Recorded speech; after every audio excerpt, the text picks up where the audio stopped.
를 함께 모이게 하셨으니 감사합니다.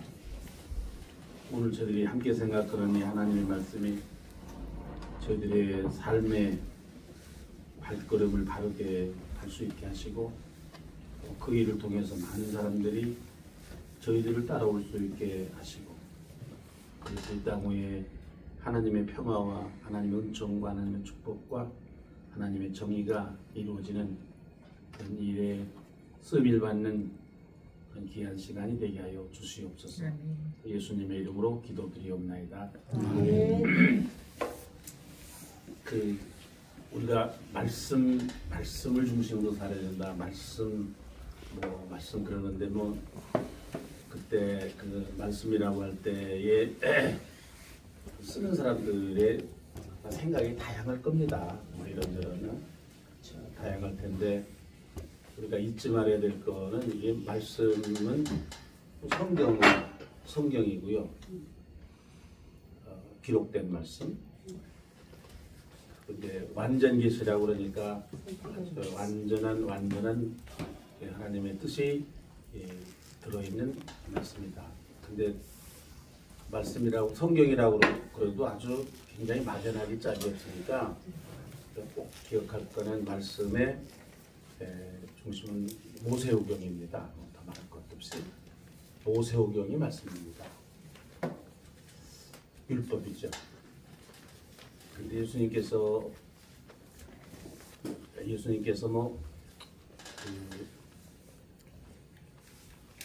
또 본인 스스로가 말씀하시기를 내가 이 세상에 온 거는 그 율법을 폐허러 온 것이 아니라 오히려 율법을 완성하기 위해서 왔다 이랬었거든요.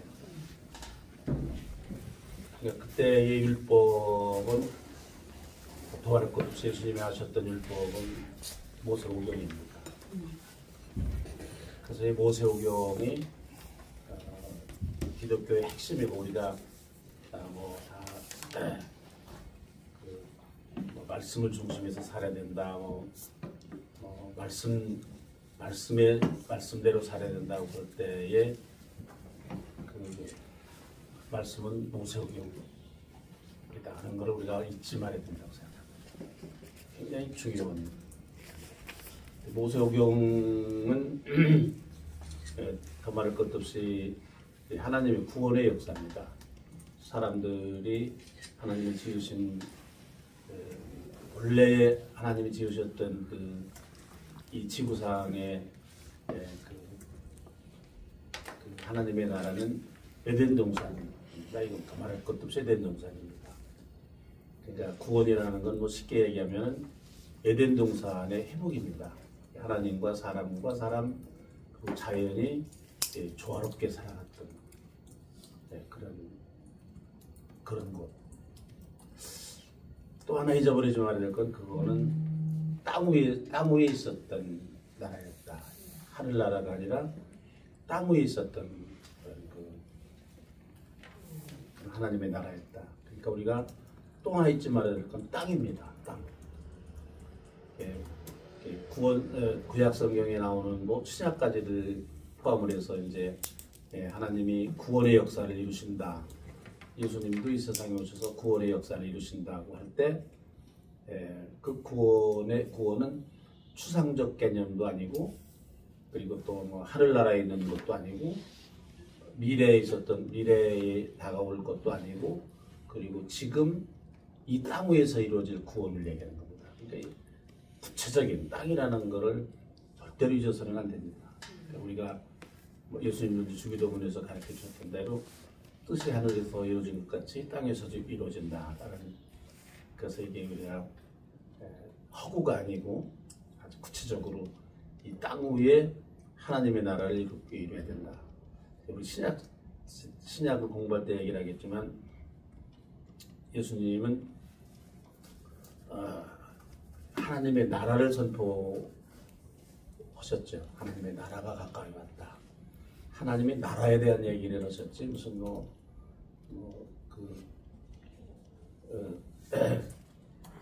교회를 얘기하신 것도 아니고 그것도 우리가 꼭 기억해야 될 겁니다.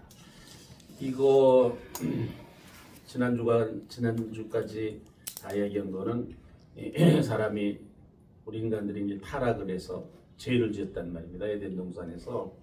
그때 그 죄라는 게 뭐라는 거를 지난번에 제가 자세하게 말씀을 드렸는데, 그러니까 하나님이 또 보니까 사람들을 딱 보니까 저렇게 살면 안 되는데 내가 저렇게 살라고 사람을 만들지를 않았는데, 그래서 하나님이 한때는 사람을 만든 것을 후회하셨다. 그런 말도 성경 가운데 있습니다. 그래도 어떤 인간을 버리지 않으시고 다시 한번 이 땅 위에 구원의 역사, 다시 말하면 에덴 동산을 다시 만들어 가야 되겠다 생각하고, 이게 사람들이 왜 불행한가, 왜 불행하게 사는가를 하나님이 가만히 관찰을 해보시니까, 생각을 해보시니까 저자들이 우상을 섬기는 것 때문에 좀 불행하게 산다. 우상이라는 건 정말 것도 없이 하나님 말고 그 어떤 것을 절대화하는 게 우상입니다. 이 절대화하는 것, 모든 우리가 세상을 살면서 굉장히 조심해야 될 거, 우리 특별히 예수 믿는 사람들이 명심해야 될 거는 그 무엇이든지 간에 절대화하면 안 됩니다. 자기 자신에 대해서도 절대화하면 안 되고, 이념이라든지 어떤 사람이라든지에 대해서, 그리고 어떤 사람에 대해서 우리가 평가할 때도 상대적으로 평가를 해야 됩니다. 절대적으로 평가하지 말고, 상대적으로 평가할 때는 그 사람에 대한 그 결점도 있잖아요. 흠 같은 것도 있잖아요. 그것까지를 인정을 해야 되는 겁니다. 그러니까 그 어떤 사람에 대해서 평가할 때 절대적 기준으로 평가를 하니까 그 사람을 비난하게 되고 비판하게 되고 그러는 거거든요. 그러니까 누구에게 무슨 흠이 있으면 뭐 사람이니까 그럴 수 있다 이렇게 되는 겁니다. 사람이니까 그럴 수 있다 이렇게 돼야 됩니다. 그래서 그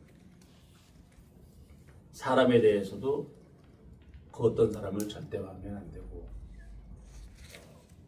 이데올로기에서도 이런 마찬가지고, 제일 지금 현대인들이 빠지기 쉬운 우상은 자식하고 돈인데, 자식하고 돈 중에 어떤 게 더 어려울 것 같습니까?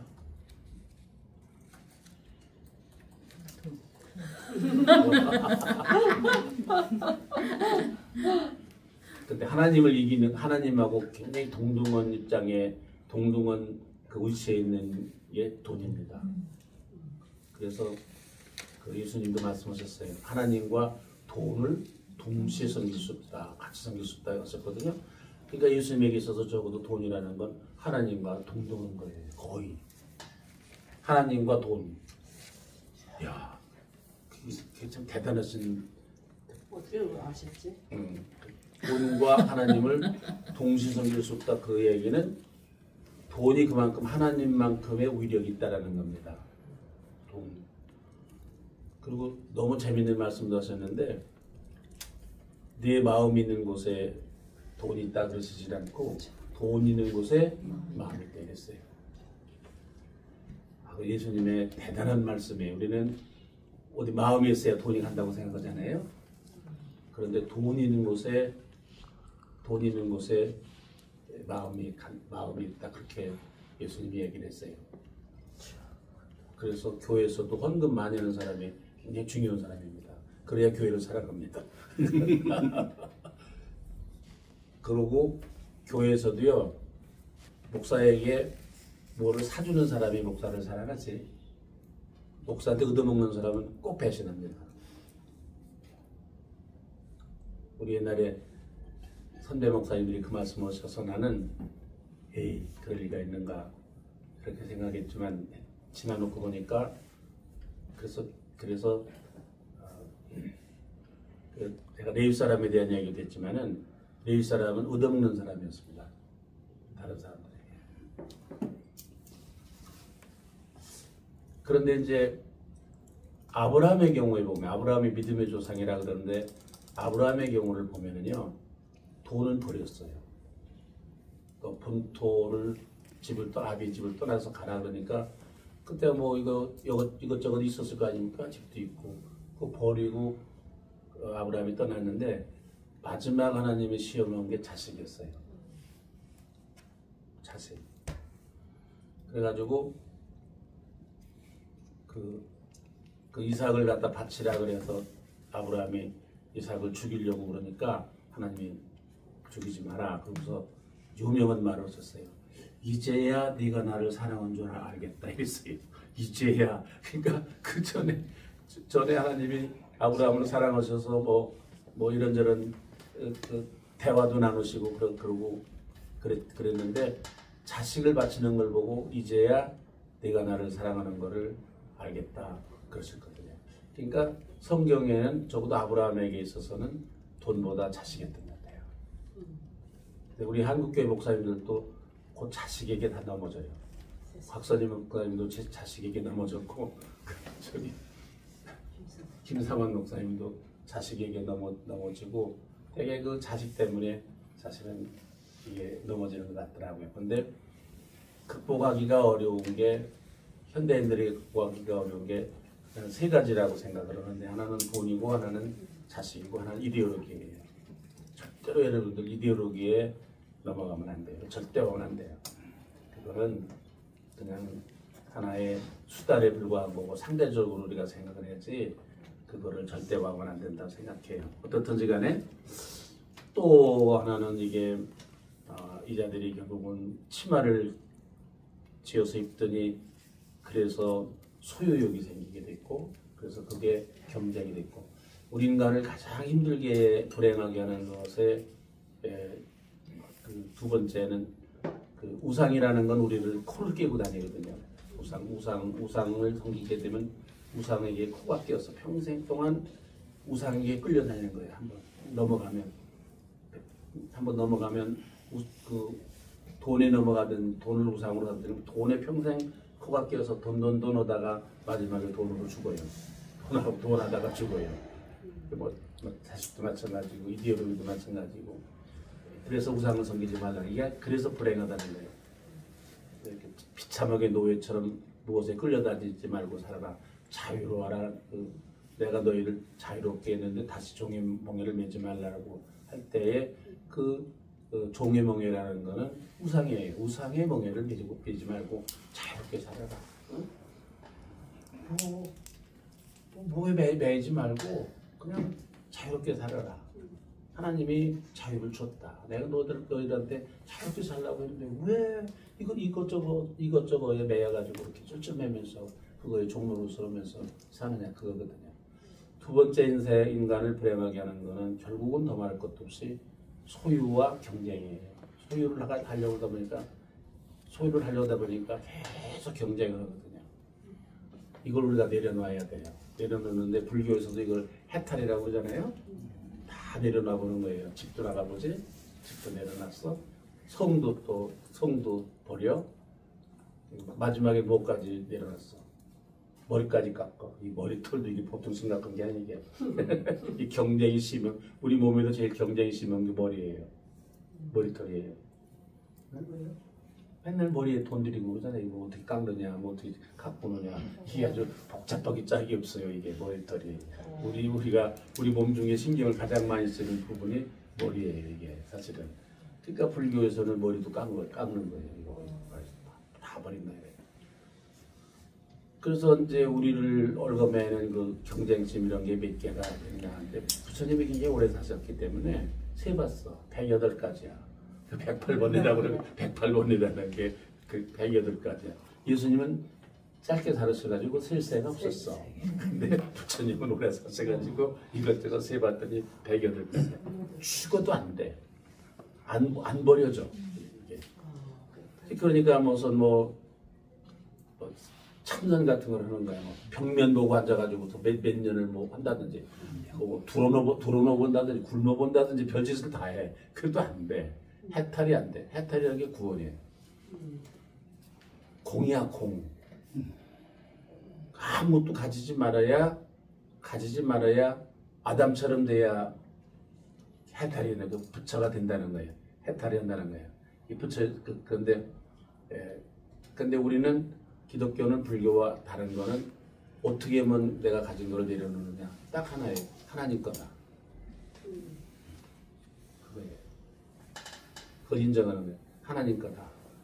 우리가 자식 때문에도 많이 걱정하지만은 뭐 걱정 안 할 수는 없고 기도할 수밖에 없고 그렇지만 그래도 자식도 하나님 거다 이래야 돼요. 또 실제로 돈도 하나님 거다 그래야 돼요. 그 내가 안식일에 예수님이 오셔서 하셨던 얘기를 내가 나중에 하겠지만은 그러니까 이게 하나님께서 보실 때 이 자들이 왜 불행하게 사는가? 아 이게 뭘 가지려고 제 거라고 생각하고 그러다 보니까 경쟁을 하기 때문에 이런 일이 생기는구나.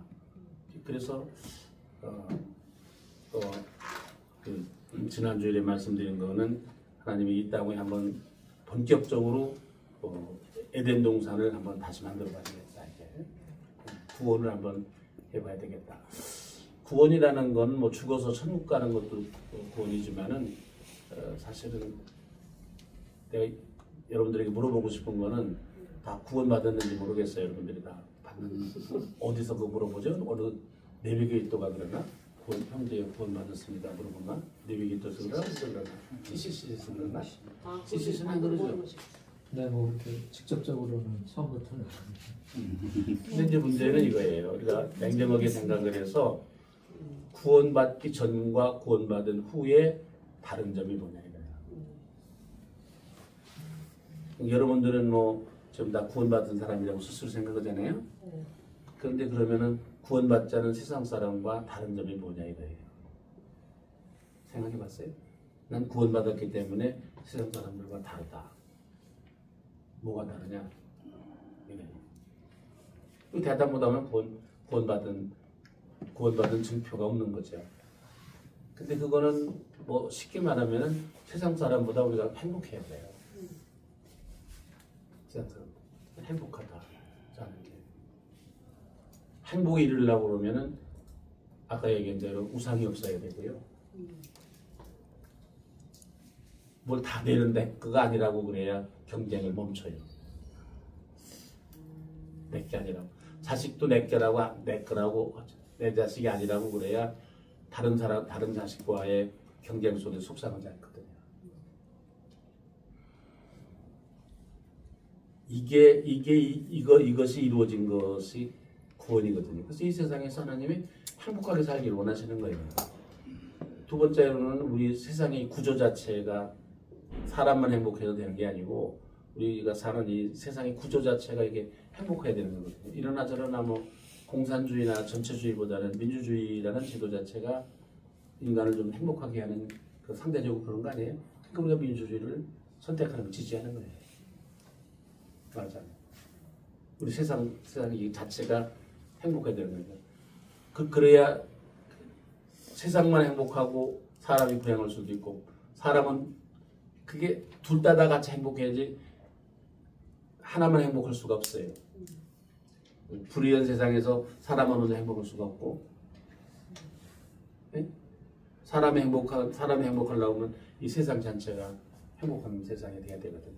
그래서 이게 하나님이 하시려고 그러면 그럼 이 땅 위에서 그런 말하자면 세상을 만들어 보자. 그래가지고 선택한 게 히브리라는 족속을 선택을 했는데, 그 히브리라는 거는 종교적인 그런 그 개념이 아니에요. 민족적 개념도 아니고 종교적 집단도 아니에요. 종교적 집단이 아니라는 거는 갈렙하고 여호수아 있잖아요. 그 가나안 땅에 들어갔던 두 사람이 딱 있잖아요. 나머지는 다 죽었고. 근데 갈렙이 어디 출신인지 아세요? 여호수아하고. 여호수아의 하나님은 야훼였어요. 갈렙은 엘로힘이에요. 엘로힘. 갈렙은 갈렙의 그 기도도 있잖아요. 이 산지를 나에게 주십시오는 그런 기도가 있잖아요. 갈렙은 엘로힘이에요. 엘로힘. 이 사람들이 광야에서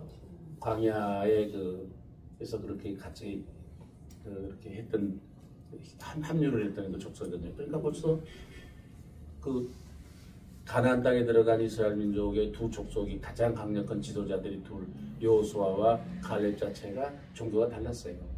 뭐 지난주에 제가 말씀드린 대로 성경에 뭐 여러 서친이 나와요. 하나님에 대해서 야훼, 엘로힘, 뭐 엘, 아도나이, 샷다이 뭐 다 많이 나오거든요. 종교적 집단이 아니에요. 특별히 여러분들 보시는 대로 어디에 그런 신명기 26장 5절에 보면은 이게 중요한 얘기가 나오는데 신명기 26장 5절 너는 또 내 하나님 여호와 앞에 아뢰기를 내 조상은 방랑하는 아람 사람으로서 봐요, 이봐요. 네 조상이 누구냐고 물어보니까 우리 조상은 방랑하는 아람 사람이었다 이거예요. 그래서 가난한 사람들을 선택을 했는데 하나님은 왜 그럼 가난한 사람을 선택을 했느냐? 이 사람들이래야 뭔가 가지지 않은 이 사람들이래야 천국을 이룰 수 있다 이 땅에서 천국을 이룰 수 있다라고 생각합니다. 그래서 예수님도 말씀하셨어요. 굉장히 예수님도 가난한 자가 복이 있나니 그 다음에 천국이 저희 것이야 했어요. 그러니까 우리가 행복하게 살기 위해서는 뭐든지 가지지 말아야 돼요. 사실은 현실적으로는 필요한 만큼 가져야 됩니다. 필요한 것만큼만. 물론 자기에게 필요한 게 다 다를 수 있어요. 사람마다 다 다를 수 있어요. 또 시기마다 다를 수가 있는 것 같아요. 시기마다. 여러분들이 자녀들을 기르면 그때 필요한 만큼의 가져야 될 게 있는 것 같고요. 그건 하나님과 자기가 계산해야 되는 거예요. 그러니까 교인들을 가르칠 때 이거 내려놓는 걸 가르쳐야 돼요. 자기가 필요한 것만큼만 가져야지 그 이상을 가지면 그게 짐이 되고 그것 자체가 그런 사람이 천국을 절대 행복하게 살 수가 없어요. 굉장히 중요한 말이에요. 그래서 가난한 사람들을 선택을 했다. 그래가지고서 이 사람들을 데리고 한번 뭐를 해보자. 그래서 아주 그랜드 플랜을 하나님께서 구원의 그랜드 플랜을 만드셨잖아요. 이 구원의 하나님의 구원의 그랜드 플랜이 모세오경에 들어있거든요. 구원의 역사나. 그래서 하나님이 딱 몇 가지 원칙을 정했어요. 이 사람들 데려다 아무것도 없는 뭐 거지들이니까 너 와라. 그들 말이야. 내가 행복한 그런 세상을 행복하게 살 수 있도록 할 테니 다시 말해 구원을 할 테니 몇 가지 약속을 하자. 첫째로는 너 절대로 하나님만 여호와 하나님만 섬겨라. 응? 또 다른 거를 섬기면은 이거는 네가 불행해진다. 하나님 무슨 뭐 욕심이 있어서 그런 게 아니라 하나님 그러니까 우상 섬기지 마라. 하나님만 이거 약속하겠냐. 두 번째로는 땅 줄게. 땅을 주는데 그거는 땅은 주인은 나고 사용권만 줄게. 6개월, 6년 사용권만 줄게. 그렇게 했어요. 그게 이제 7년째 되는 애를 안식년이다 이제 그렇게 얘기하지 않습니까? 그 다음에 땅 절대로 팔고 사고 할 수 없어. 매매하면 안 돼. 매매하면 안 돼. 이게 팔고 살 수가 없어. 그 다음에 땅을 줄 때 어떻게 주겠는가? 지파에게 주겠다고. 지파에게. 개인에게 주지 않고 지파에게 주겠다. 일종의 공동체예요. 공동체에게 주겠다 그랬어요.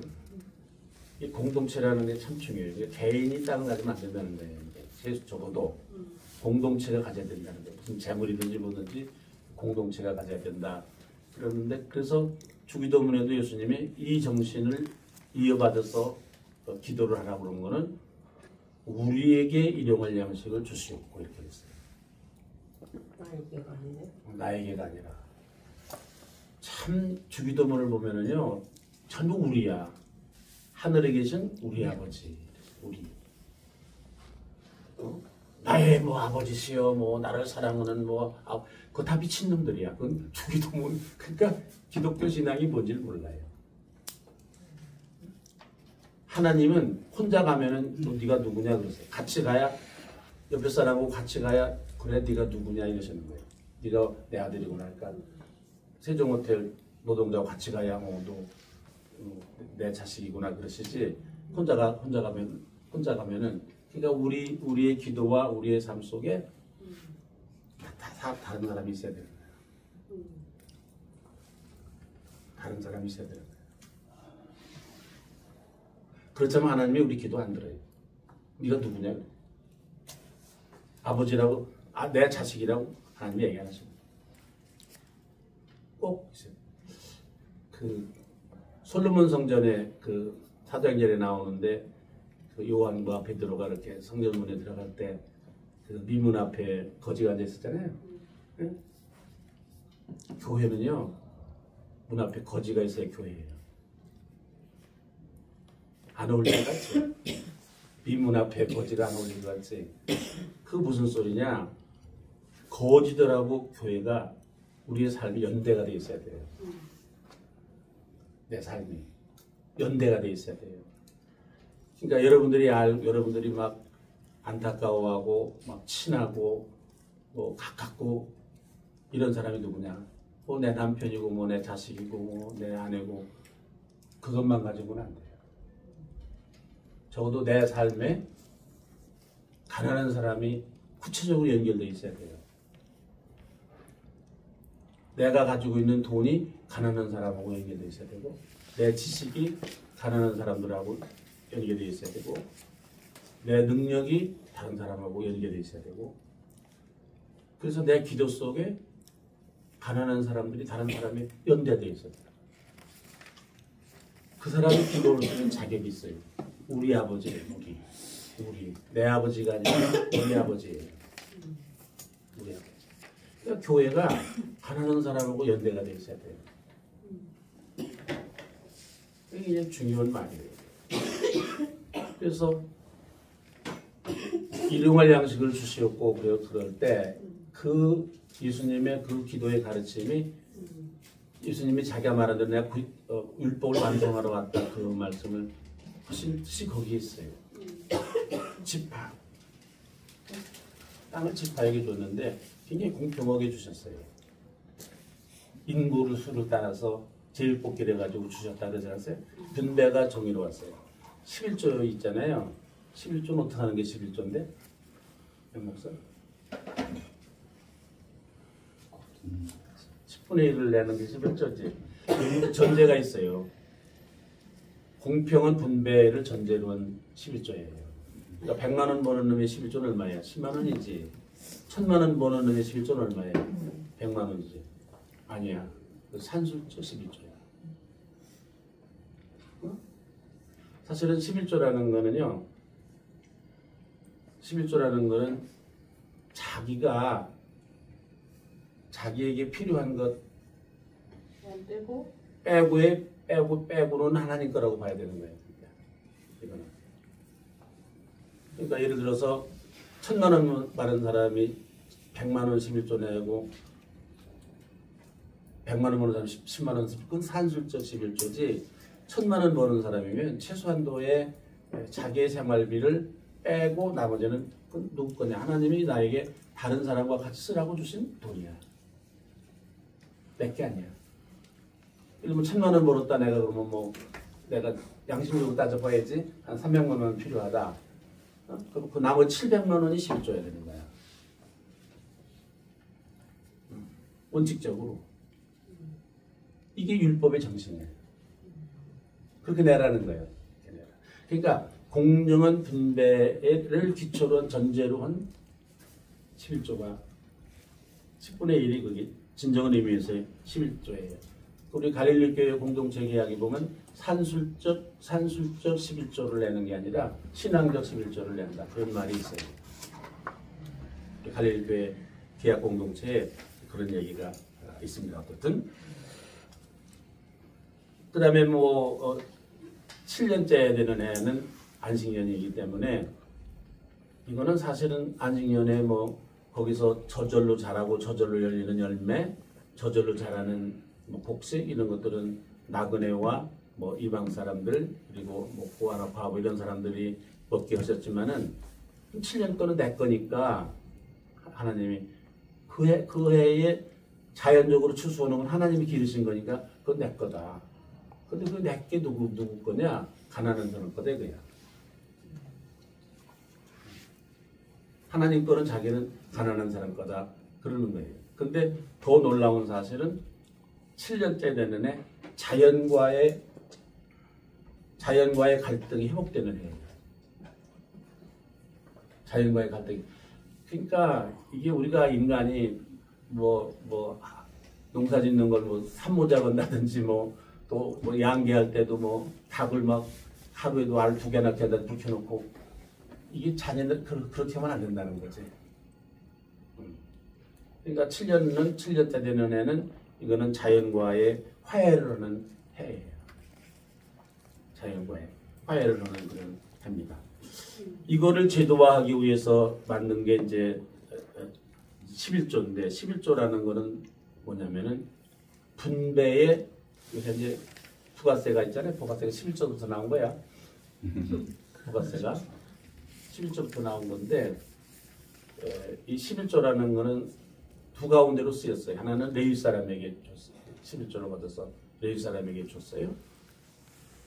그다음에는 성경에 보면 그 11조에 대한 얘기가 신명기 14장 29절에 보면은 어떤 사람에게 줬느냐, 레위인에게 줬고 이방인에게 줬고 고아와 과부에게 줬어요. 분배의 도구였어요. 분배의 도구. 그러니까 헌금 걷어가지고 저들만 쓰는 건 도둑놈들이야. 교회에서만 쓰는 거. 그래서 여기 지나가는 이방 외국인 노동자들이 교회 와가지고 내목 내놔라. 그럼 내놔야 돼 우리가. 응? 내놔야 돼. 과부나 고아나 가난한 사람들이 교회 와가지고 왜 성경을 좀 읽고 가서 교회 가서 좀 그러지 않았는지 모르겠어. 나는 내가 목사 되면 그걸 한번 해볼 생각했어. 가난한 사람 다 모아가지고 부자 교회 가가지고 내 돈 내놔라. 내목 내놔라. 내놓게 돼 있어. 성경이 아니 걷는 것만 성경적으로 하지 말고 쓰는 것도 성경적으로 해야 돼. 내놔라 그래야 돼. 그래서 우리 갈릴리 교회는 50%를 내놨어. 우리 50%만 쓰고 50%는 내놓겠다. 지금은 못하지. 왜요? 경상비가 너무 많이 들어가서. 헌금은 적고 경상비가 너무 많이 들어가서. 그래서 우리는 대개 5억씩 냈어 1년에. 5억. 10억 예산에 5억을 내놨어. 네.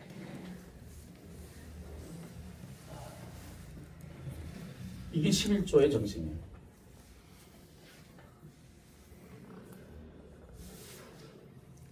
그리고 이거 잊어버릴지 모르니까 모든 지파들이 그러니까 계약이라는 건 하나님과 부족들 사이에 그리고 이제 하는 건데 1년에 한 차례씩 모여가지고서 이 계약서를 낭독하고 계약을 율법을 낭독을 하고 그리고 동맹을 다시 확인을 했어요. 이게 예배예요.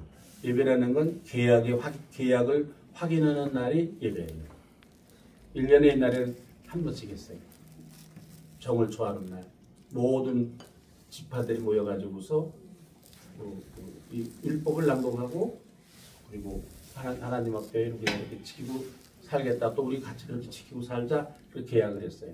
그래서 교회라는 건 계약국, 그게 교회의 시작이에요. 예배의 시작이에요. 예배의 시작. 근데 이제 예배가 나중에는 뭘로 변했느냐 하면은 이제 성전에서 제사 지내는 거로 짐승을 잡아서 제사 지내는 걸 바뀌었잖아요. 이 바뀌는 이제 그 계기가 있어요. 왜 그렇게 바뀌게 됐는지. 그 다음에 굉장히 중요한 거는 레위족을 세웠다라는 거예요. 레위족. 나중에 보면 알죠.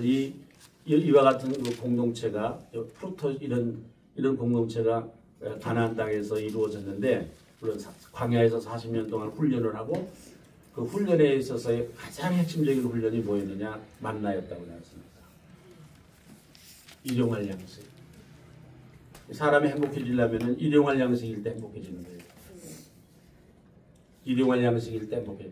일용할 양식이라는 건 자기에게 꼭 필요한 것이 있을 때 행복한 거지 그 이상이 넘었으면 그거는 사람을 불행하게 하는 거라고 하나님은 그렇게 생각하셨어. 일용할 양식일 때. 그러니까 그거를 40년 동안 훈련을 시켰어요.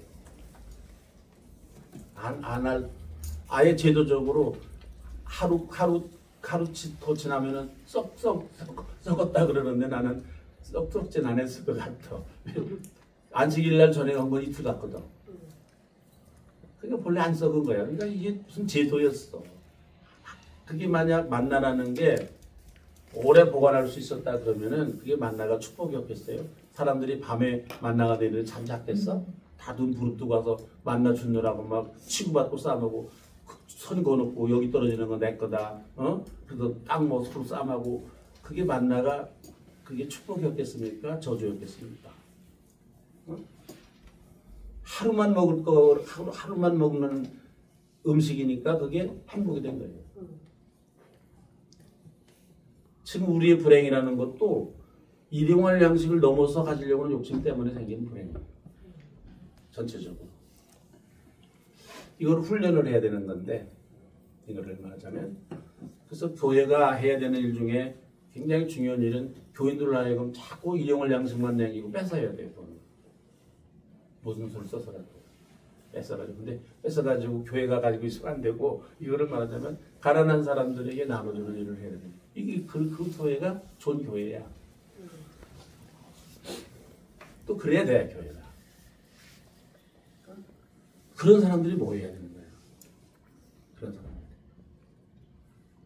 적어도 딴 교회는 모르지만은 성문박 교회는 그런 교회여야 돼. 성문박 교회. 욕심이 더덕더덕 붙어있는 사람들 모이면 안 돼. 필요한 것만 가지고 내놓을 수 있어야 돼. 뺏어야 돼. 공갈치든지 뭐 이걸 내든지 뭐 어떻게 해서든지 간에 그래도 이거는 다른 사람하고 나눠야 돼.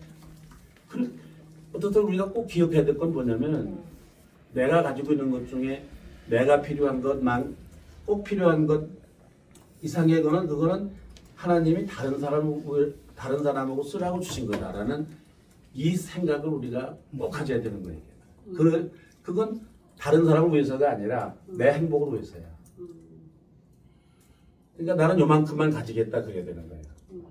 나는 요만큼만 가진다. 더 이상 안 가진다. 그거는 물질도 마찬가지고 뭐 세상에서 지위도 마찬가지야. 나는 뭐 요거로서 나는 적당하다. 더 이상 안 올라간다. 그러니까 뭐 승진 같은 거 이런 거 있잖아. 무슨 뭐 이런 거 있잖아. 난 요만큼이다. 이제 우리나라의 대통령들도 그거를 넘어서다가 다 불행하게 되잖아요. 사람들이 다 그거를 넘어서면서 불행하게 되는 거예요. 나는 요만큼이다. 그래야지. 제 목사 어디 갔어? 나는 무슨 뭐 총무해야 되겠다 이런 생각하면 안 돼요. 나는 여기 실무자고 여기 없다. 이렇게 되는데 그러니까 이거를 가르쳐서 그다음 지난번에 구제에 대한 얘기도 했잖아요. 구제에 대한 이거 가지고 이 제도 가지고도 안식년이라는 거는 모든 거를 다 뒤집어 엎는 게 안식년이에요. 되돌이키는 거예요. 그래도 사람이 경쟁이 있고 뭐 거기 다 그렇게 무슨 뭐 이런 생각만 가지고 사는 사람이 있었겠다고. 다 인간들인데 제일 많은 인간들인데 뭐 아담과 이브의 후손들인데 그러니까 안식년 6년만 그렇게 하고 그다음에는 다 원상태로 되돌리는 거죠. 안식년에는 네? 되돌리는 거예요. 하나님이 다 뺐어. 다 가져라. 그리고 다시 이제 나눠주시는 건데 그러니까 7년 지나면은 제게 아닌데 뭐더러 자꾸 가지려고 그러겠어? 7년 지나면은 6년 지나면은 자기 게 아니잖아. 그러니까 뭐더러 더 살려고 그러겠냐 이거야. 아주 제도적으로 이렇게 하나님이 참 대단하신 그런 말하자면 그러니까 인간을 아주 정말로 제대로 관찰을 다 하신 거예요. 이 자들이 왜 불행한가? 어떻게 해야 이 자들이 행복하게 살 수가 있는가라는 걸 하나님 참 연구를 많이 하셨던 것 같다. 속썩이면서 연구를 많이 하셨던 것 같아요. 그러니까 뭐 7년 지나면 제자리로 돌아가니까 뭘 구태여 무슨 뭘 더 살려고 그러고 뭘 더 가지려고 그러고 그러겠습니까? 안식년이라는 제도를 뒀어야 할까? 이제 그게 또 그래도 빠지는 부분이 있으니까 희년 돌아올 때는 아주 완전히 뒤집어 엎는 그냥 정말로 처음부터 다시 시작하는 이제 그런 희년 제도를 해방의 날이다 뭐 이렇잖아요. 이걸 계약법전이라고 그러는 건데 내가 요새 이제 다시 생각을 한 건데 성경에 보면은 굉장히 재밌는 구절이 나와요. 레위기 30장 한번 읽어볼래?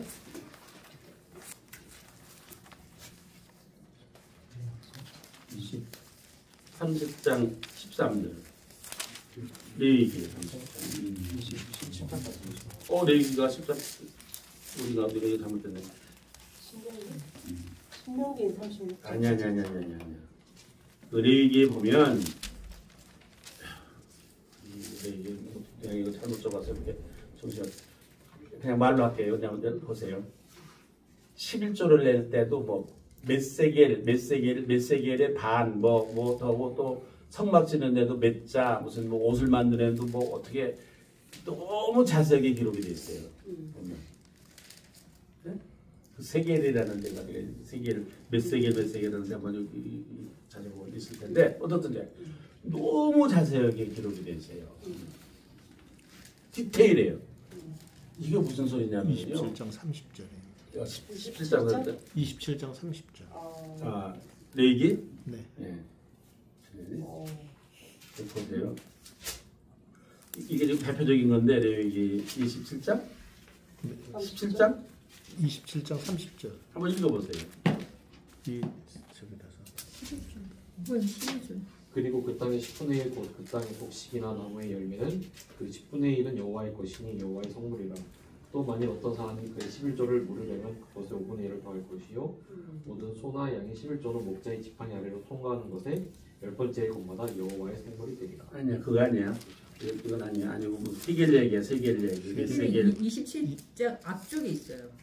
응? 3절에도 세겔이 나오고. 한번 뭐 읽어봐요. 내가 정한 값은 20살로부터 60살까지는 남자면 성소의 세겔로 은 50세겔로 하고 여자면 어떻든 이렇게 해서 어떤 네, 또 여자는 얼마로 성전을 질 때는 어떻게 짓고 네. 성막을 질 때는 어떻게 짓고 제사장의 옷은 뭐 어떻게 하고 아주 디테일하게 써놨어요. 그거 뭐냐면요, 신앙은 디테일이에요. 성막은 출애굽기 예. 30장 그런다 그죠? 레위기가 아니고 출애굽기. 되게 디테일하게 해놨어요. 한번 보시죠. 출애굽기 30장 13절입니다. 레위기도 써놨지. 무릇 계수 중에 드는 자마다 성소의 세겔로 반세겔을 낼지니 한 세겔은 20게라라. 그 반세겔을 여호와께 드릴지며. 맞아. 반세기를 여호와께 드리라 뭐 이런 식이야. 너무 세밀하게 해놨어요. 그거 여러분들이 꼭 기억할 거는요. 신앙은 디테일이에요. 신앙은 디테일. 얼마나 디테일. 디테일. 그건 무슨 말이냐면은 우리가 교회에서 너무 추상적 개념으로 얘기를 해요. 죄에 대해서도 추상적 개념으로 얘기를 해요. 디테일하게 얘기를 안 하고 뭐든지 다 돈을 어떻게 써야 되는지에 대해서도 추상적 개념으로 얘기를 하지. 하나님의 것입니다. 뭐 헌금하셔 이런 정도지. 이게 디테일하게 얘기를 가르치질 않니까 우리가 신앙이라는 건 디테일이다 이거예요. 디테일. 구체적으로 가르쳐야 돼요. 구체적으로. 그러니까 우리가 살아가는 삶 속에서 모든 그런 그 삶에 있어서의 그 일이 신앙적으로 디테일해야 되는 거예요. 예를 들면 내가 월급을 얼마 받는데 우리에게 필요한 돈이 얼마며 그래서 요만큼은 이게 내게 아니구나. 하나님 나에게 위탁하신 거구나. 그러니까 디테일이 있어야 되는 거예요. 자기네들 계산해봤어? 자기네 집이 얼마나 필요한지? 나에게 얼마나 필요한지 하루에? 한 달에? 이 디테일이에요. 근데 우리 한국교회 문제는 디테일이 없어졌고 그냥 오버로르게 추상적 개념으로 형이상학적으로 얘기를 하는 거예요. 이래서 사람들이 머리로는 구원에 대해서도 구원도 여러 가지의 그 부분이 있을 거 아닙니까? 구원도 우리는 지금 내가 구원받았다 그러면 내 몸이 내 삶이 그냥 전체적으로 구원받았다고 생각하지 내 어느 부분이 내 삶의 어느 부분이 구원받았는지에 대한 개념이 없잖아요. 적어도 내 경제생활이 구원받았다. 경제생활이 구원받았다는 얘기는 경제생활 속에서 내가 행복하다. 인간관계 속에서 내가 행복하다. 자연과의 관계 속에서 내가 행복하다. 최소한 뭐 자연과 관계. 뭐 예를 들면 뭐 전기불 끄는 거, 필요 없는 전기불 끄는 거, 물 아껴 쓰는 거. 뭐 이게 구원이야. 구원이라는 건 이처럼 디테일한 거예요. 인간과 그 자연과의 관계 속에서도 인간과의 관계 속에서 디테일해야 돼.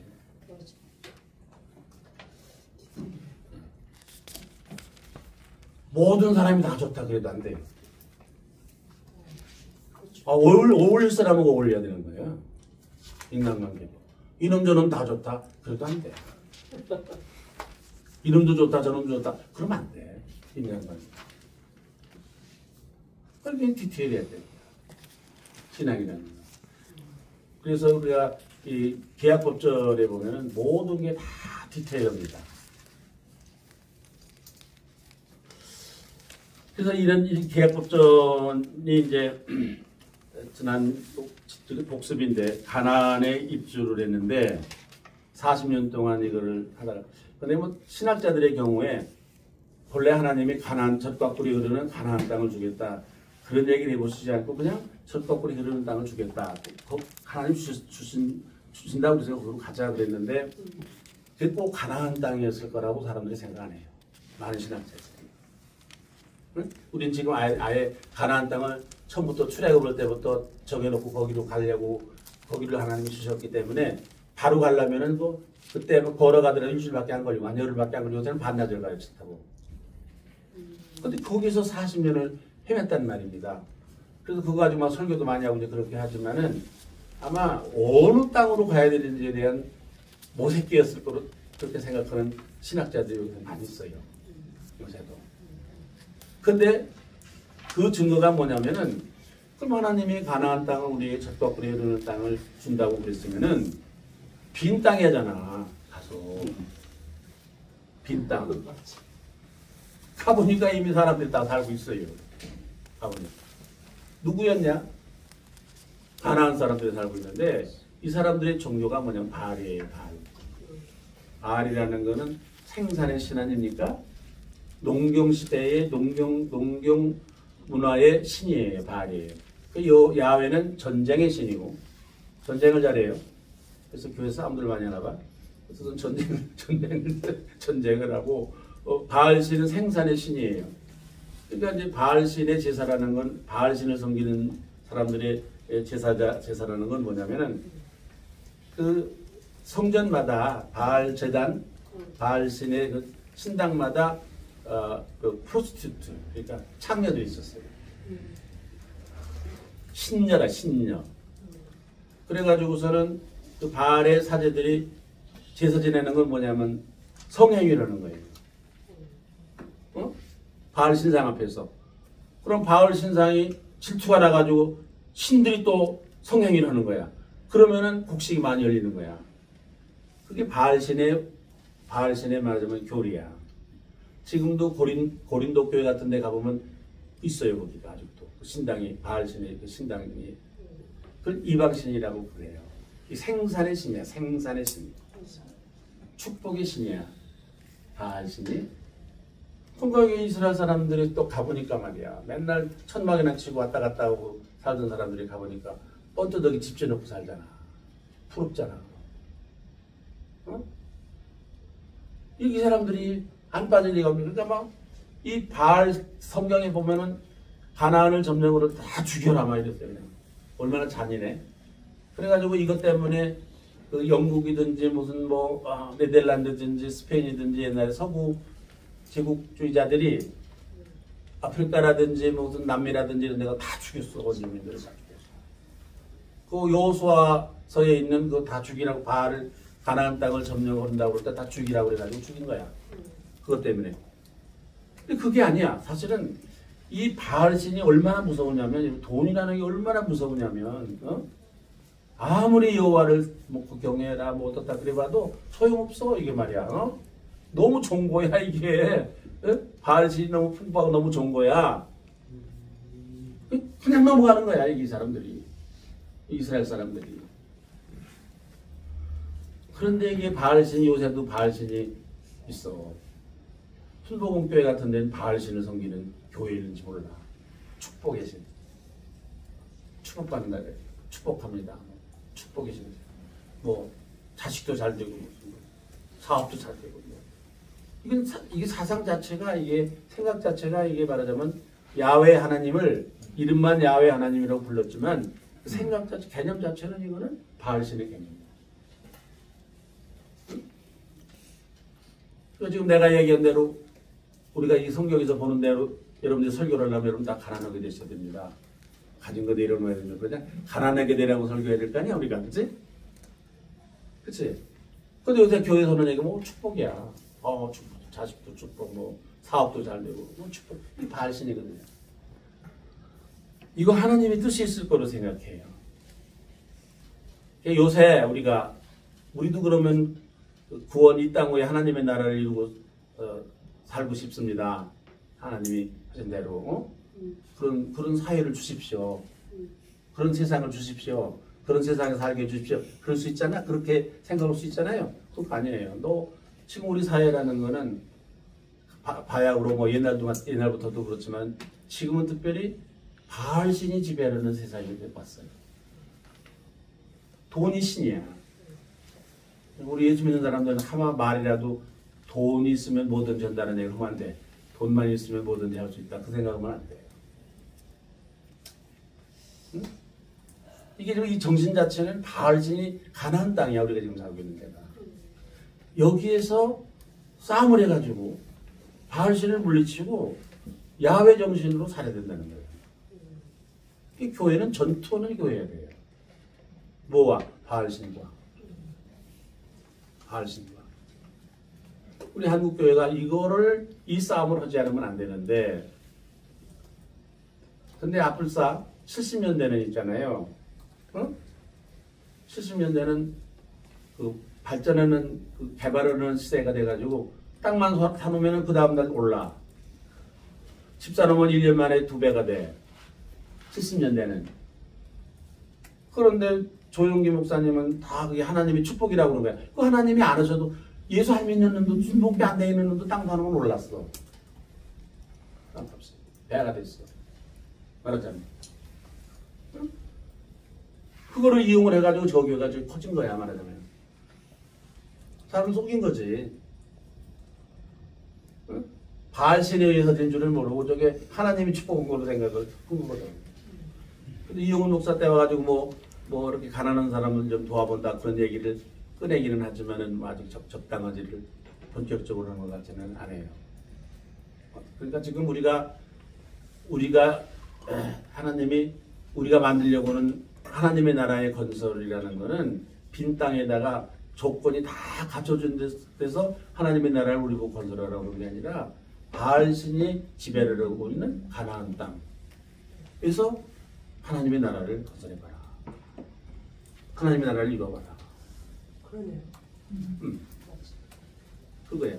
그러니까 우리가 지금은 꼭 그런 식으로. 그런 시대예요. 그러니까 다 바알신이 지배를 하는 거야. 뭐 기업이 지배를 하고 돈이 지배를 하고 권력이 지배하고 그러는 세상 아니에요? 풍요를 부과하고 뭐 이러는 거 아니에요? 우리도 뭐 다 나도 스스로 모르게 우리나라가 뭐 경제 세계에서 10위권에 도달했다. 참 우리나라가 복받은 나라다. 뭐 이렇게 하나님의 축복은 나라다. 이렇게 생각을 하는 거예요.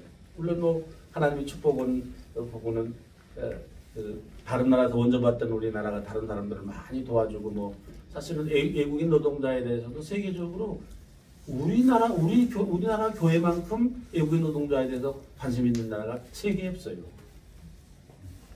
세계에 없어요. 그나마 그래도 하나님이 우리나라를 돌보는 이유 중에 하나가 난 그런 거라고 생각해요. 근데 그러니까 우리가 출애굽하면은 이 애굽에서 가나안으로 그냥 적각골이 흐르는 땅으로 가는 거다. 그렇게 너무 아니에요. 단순하게 도식해가지고 우리 어렸을 때부터 배워가지고 성경 읽으면 그렇지 않은데 그게 못이 박혀 있으니까 그냥 그러면 왜 뭐 일주일이면 가는 땅을 왜 40년을 돌아다녔냐고. 상당한 많은 모색을 했을 거로 보는 거고, 그리고 마지막에 간 데가 가나안인데 가나안이라는 것도 빈 공간이 아니라 바알신이 지배하는 땅에 거기 가서 하나님의 나라를 세워봐라. 그렇게 얘기를 하나님께 서신 거라고 말이에요. 어떻든지 간에. 가서 이제 어떻든 거기 가서 싸움해가지고 사사시대라는 한 200년, 250년 정도 됐다. 그러니까 계약 공동체를 한번 실현을 해봤던데 그때 신년도 있었고요. 땅도 뭐 이렇게 서로 팔지 않고 신년도 완식년도 해보거나 그랬던 때인데 이게 이 공동체가 무너지기 시작을 했어요. 그 원인이 몇 가지가 있는데 첫째로는 바알신의 영향이 너무 큰 거예요. 바알신의 영향력이 사람들이 다 그 싸움해. 그래서 바알신하고 얼마나 처절하게 싸움했느냐라는 게 성경 곳곳에 나타나는데 엘리야가 가멜산에서 바알신의 그 사제들하고 450명을 싸움했잖아요. 처절하게 싸움을 했잖아요. 엘리야 혼자 450명을 상대를 했잖아요. 네? 그런 게 보면은 이 사람들이 가나안 땅에 들어가서 얼마나 처절하게 싸움을 했는가 라는 걸 우리가 볼 수가 있는 거예요. 네? 그 다음에 또 하나는 이 블레셋이라는 아주 대단한 그런 사람들이 가나안에 있었어요. 블레셋이 뭔지 아십니까? 팔레스타인이에요. 팔레스타인. 그러니까 이스라엘이 유대 나라가 AD 70년에 다 망했잖아요. 그러면서 이름이 팔레스타인이 된 거예요. 네? 지금까지 있는 게 그 팔레스타인이에요. 대단한 그런 강력한 그런 민족이었죠. 계속해서 이 자들이 쳐들어오는 거야. 맨날. 그러니까 이제 전쟁이 나면은 그때는 이제 왕이나 이런 게 있을 수가 없으니까 누구 사사가 일어나가지고서 임시로 사령관이 돼가지고 싸움을 하고 그래. 몇 번이나 그런 사사가 뭐 10몇 명 있지. 뭐 여자도 있고 사사가 여러 있잖아요. 그런 세월을 보냈어요. 근데 너무 이게 그러니까 우리도 왕을 세우면 저 블레셋도 왕이 있고 그런 걸 보니까 우리도 왕을 세웠으면 좋겠다라는 그런 말들이 일어나기 시작했어요. 왕을 요구하는. 근데 그때 사무엘이 선지적인 사사인데 마지막 사사가 사무엘이에요. 사무엘 선지자라고도 하지만은 마지막 사사예요. 사무엘이 마지막 사사죠. 그러니까 뭐 너희들 세우면 안 된다. 만약 왕을 세우면 그 사람은 너희들이 종이 돼서 고생할 거다. 그런데도 계속 해달라고 그러니까 그러면은 이 사무엘이 굉장히 지혜가 있었던 사람이었던 것 같아요. 왕을 세워보자. 그래서 세우는데 누구를 세우느냐? 제일 연약한 족속인 북이스라엘의 베냐민 지파의 사울이라는 자를 데려다가 왕이라. 그때 왕이라고도 안 하고 그 사울을 가리켜서 뭐라고 그랬냐면 왕이라고 안 했어요. 그때는 나기드라고 그랬어요. 그러니까 다윗 때 와서 왕이라고 불렀지. 그때는 사울은 나기드라고 해서 이게 북쪽에 있는 이 사울이 이제 그래서 왕이 됐는데 얼마 못 지냈어요. 근데 다윗이라는 자가 나타나지 않았습니까? 다윗이 본래 이게 떠돌이 깡패예요. 이게 조폭이야. 한 500명 거느리고 다녔어요. 그 누구네 타작마당에 가서 뭐 도와주고 지켜주고 또 얼마 뺏어 또 하고.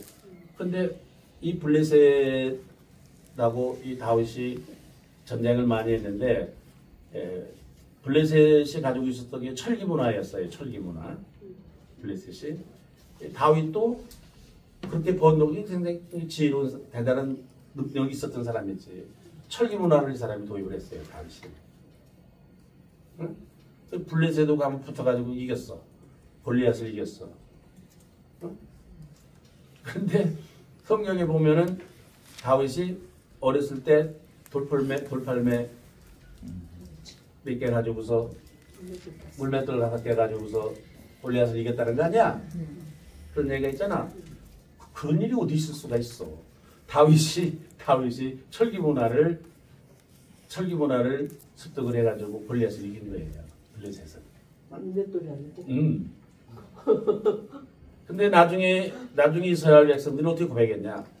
그건 다윗이 가졌던 철기 문화, 철기 그 무기, 철제 무기는 그거는 조약돌에 그거에 불과했다. 하나님이 한 거지. 다윗이 무슨 뭐 철기 무슨 뭐 철제 무슨 무기를 신식 무기를 도입해서 그렇게 이 신앙 고백이에요. 이스라엘 사람들. 신앙 고백을 적어놓은 거지. 예? 그걸 무슨 뭐 정말로 무슨 뭐 사실을 받아들이면 안 된다.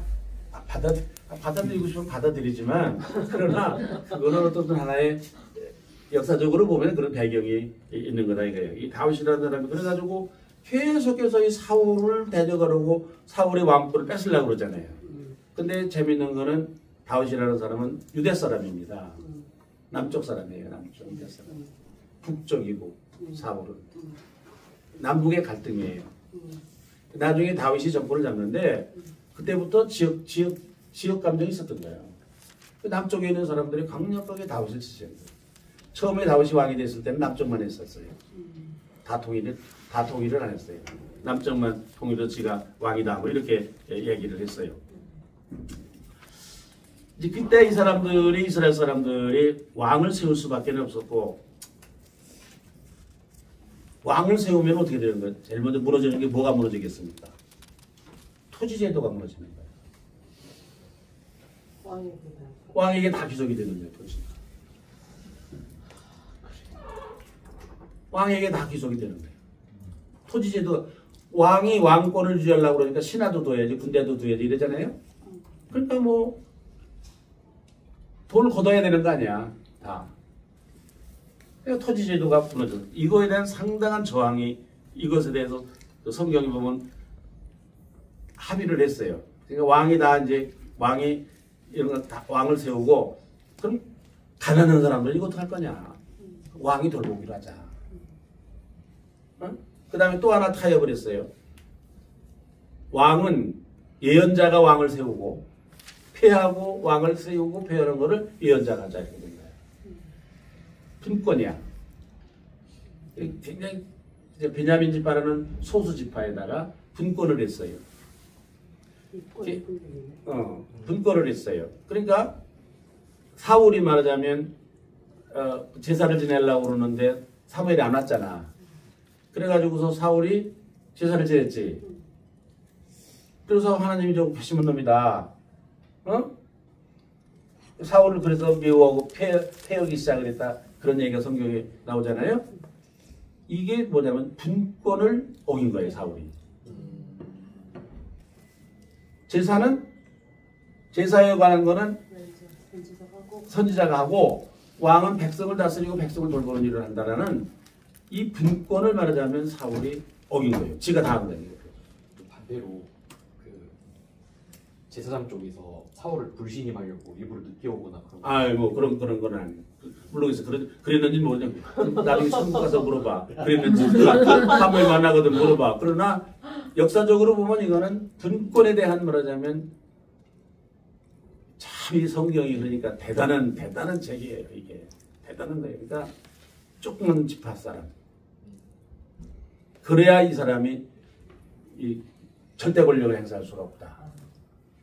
그리고 소수민족인 북쪽, 남쪽이 아니라 북쪽. 그러니까 우리나라도 대통령을 뽑을 때 TK나 이런 데 뽑지 말고 제주도 뽑아야 돼. 말하자면 제주도. 자기 제주도에 원인은 사람 얘기는 안 했어. 예. 원리는 우리 외환도 집사야. 근데 어떻든 간에 지역도 그다음에 권한도 다 그때는 그 제사장의 권한이라는 게 대단했던 말입니다. 왕을 폐하기도 하고 세우기도 하는 게 제사장이었어요. 사무엘이 세우기도 하고 폐하기도 그러지 않았어요. 다윗을 세운 것도 사무엘이 세우지 않았어요.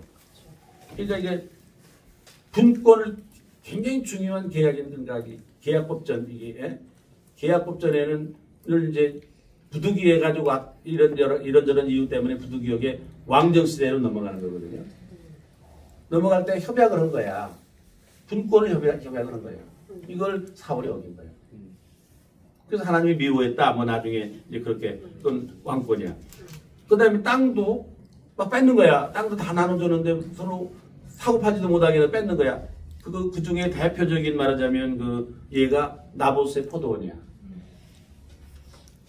열왕기상 21장에 보면은 나봇의 포도를 왕궁에 가깝게 있었다고 그러잖아. 그거 뺏었다고 그러잖아요. 그거 저항이 심했잖아요. 그것 때문에 하나님이 가만히 안 있었거든요. 그것 때문에.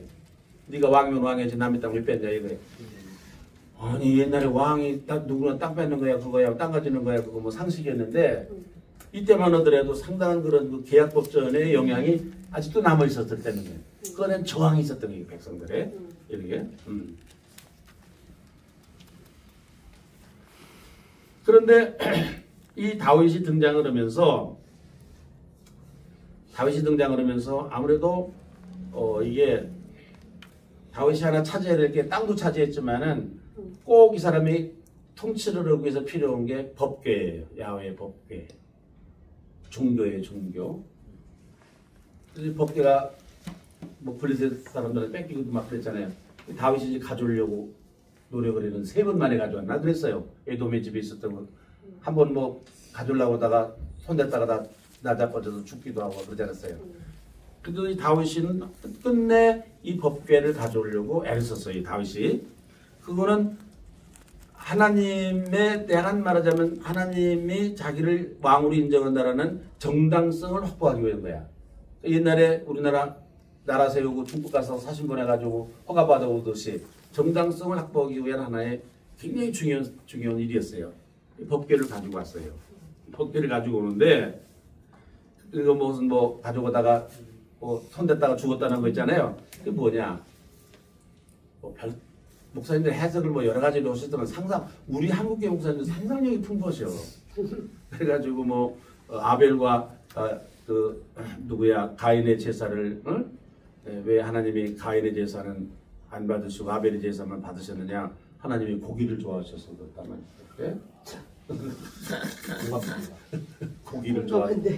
고기를 좋아서 해가지고 아벨의 양을 먹고 가인의 채식주의자 가인도는 뭐 안 받으셨다 그런 상상력이 참 풍부해요. 또 뭐 아벨은 뭐 하나님 앞에 뭐 충성한 종이었고 뭐 그런 성경에 그런 얘기 한마디도 없어. 아벨이 뭐 하나님은 뭐 어떻게 잘했다는 얘기 한마디도 없어요. 그거 다 상상력이야. 그러니까 참 상상력이 풍부한 사람들이 다 목사님이시여 우리나라에 말이야. 그건 결국은 가인과 아벨의 얘기는 가나안 정착 시대를 배경으로 하는 거거든요. 가인이라는 거는 그때 당시에 농사짓던 가나안 토착민들이었고 아벨은 다시 들어간 이스라엘 사람들이 그 목축으로 하던 그런 그 이스라엘이잖아요. 하나님이 굉장히 편애를 하세요.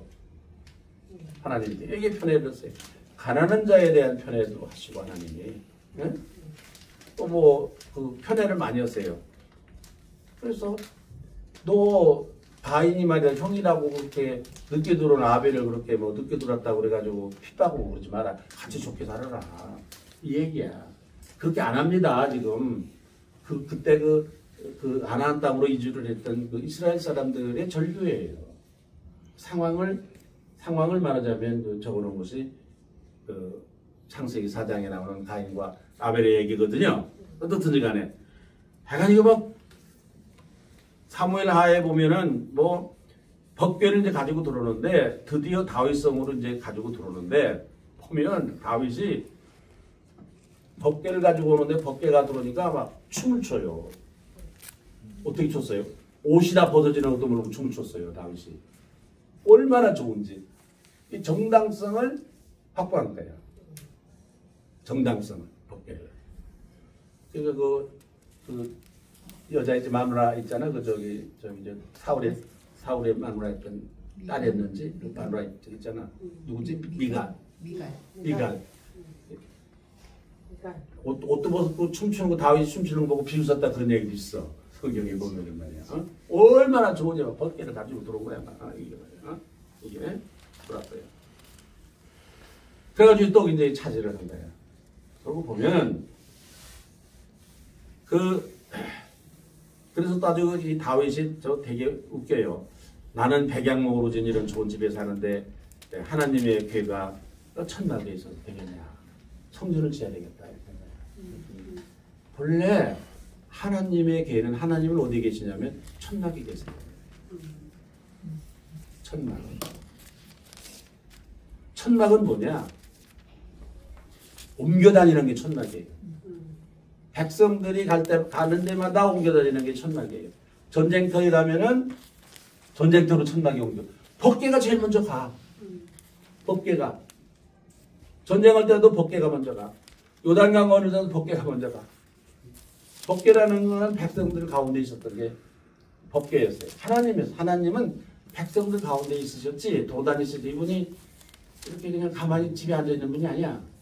성질이. 네? 근데 다윗이 법궤를 떡 갖다가 천막에다가 놓고 거기에 더해서 집을 지어가지고 거기다가 법궤를 갖다가 놓겠다 이거야. 이거에 대해서 강력한 반발이 있었어요. 나단 선지라는 사람을 가서 너 그따위 소리 하지 마라.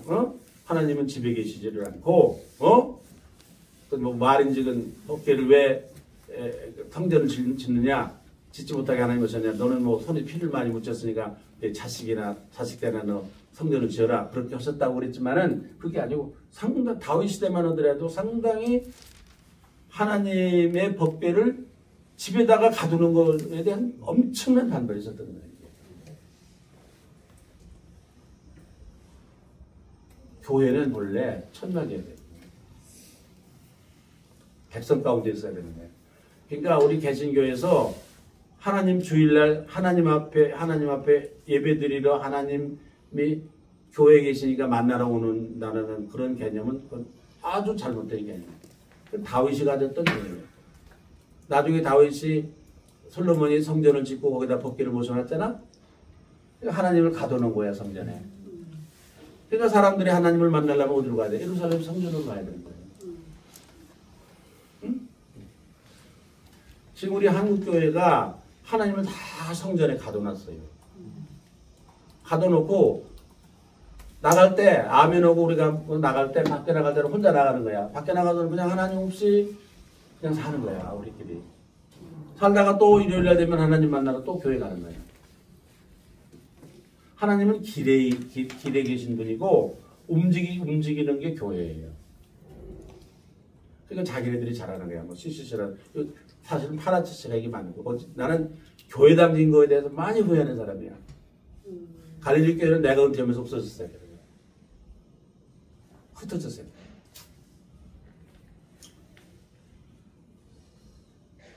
이미 갈릴리 교회는 하나님을 가두는 교회예요. 많은 교회들이 하나님을 가둬놨어요. 나갈 때 하나님을 따라서 나가야 돼요. 세상에 하나님이 계신 거거든. 이게 본래 하나님의 계약법전 때부터 시작해서 하나님의 말하자면 속성이야. 천막에 계신 하나님이야. 도로대에 계시는 하나님이야. 교회는 어디에 있느냐? 백성들 가운데 있어야 되는 거야. 백성들 가운데. 갈릴리 교회도 이동 노동자 쉼터를 안 줘.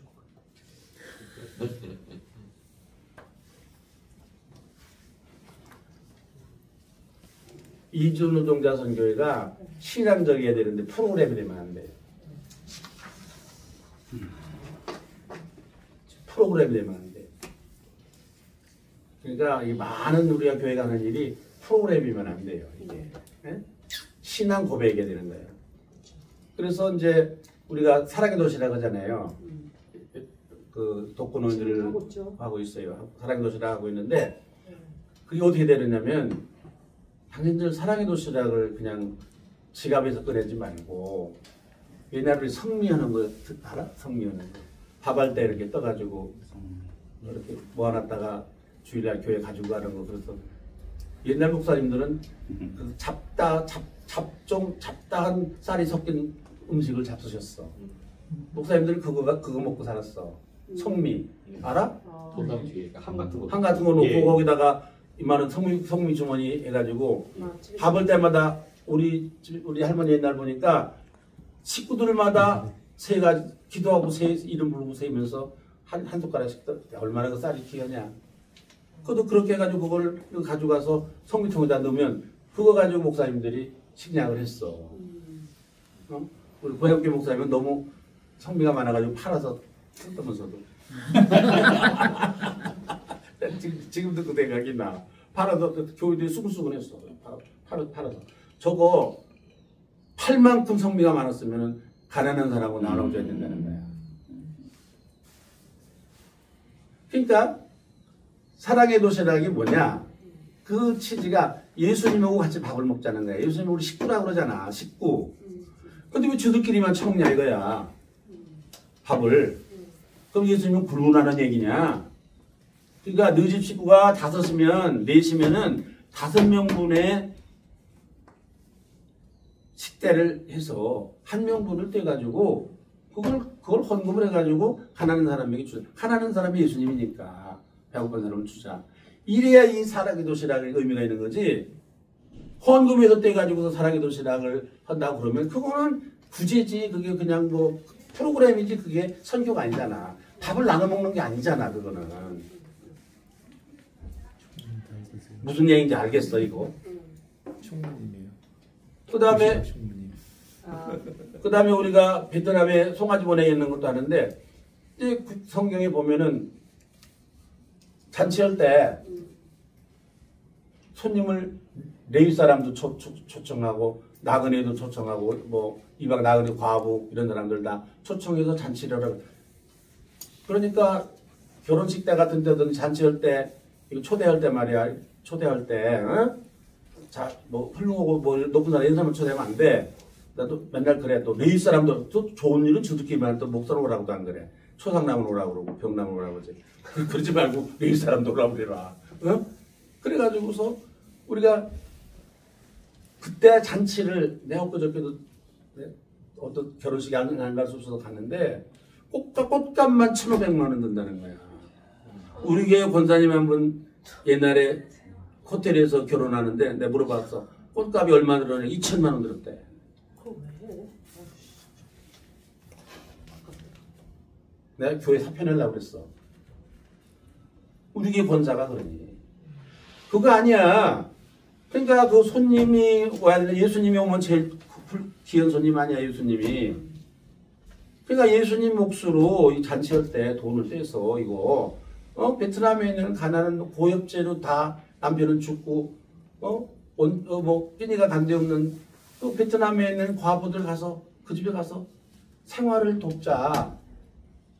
그렇게 내야 잔치에서 내야 돈이든지 뭐 생일이든지 뭐 누가 돈 그렇게 해서 내서 그게 가난한 사람에게 가야 그게 뭐 의미가 있는 거지. 우리 교회 말고 새마을 운동본부에서 우리보다 훨씬 더 많이 했어. 베트남에 송아지. 그러니까 선교 프로그램이라는 게 우리의 삶과 연관이 있어야 되는 거야. 사랑의 도시락도 우리의 삶과 우리 먹는 식사하고 연관이 있어야 되고 이주노동자에 대한 것도 이것도 정말로 예수님이라고 생각하고 웰컴해야 되고 그 다음에 우리가 몽골에 나무 심었어요. 1년에 2,000그루씩 심었거든. 그냥 심으면 안 되는 거야.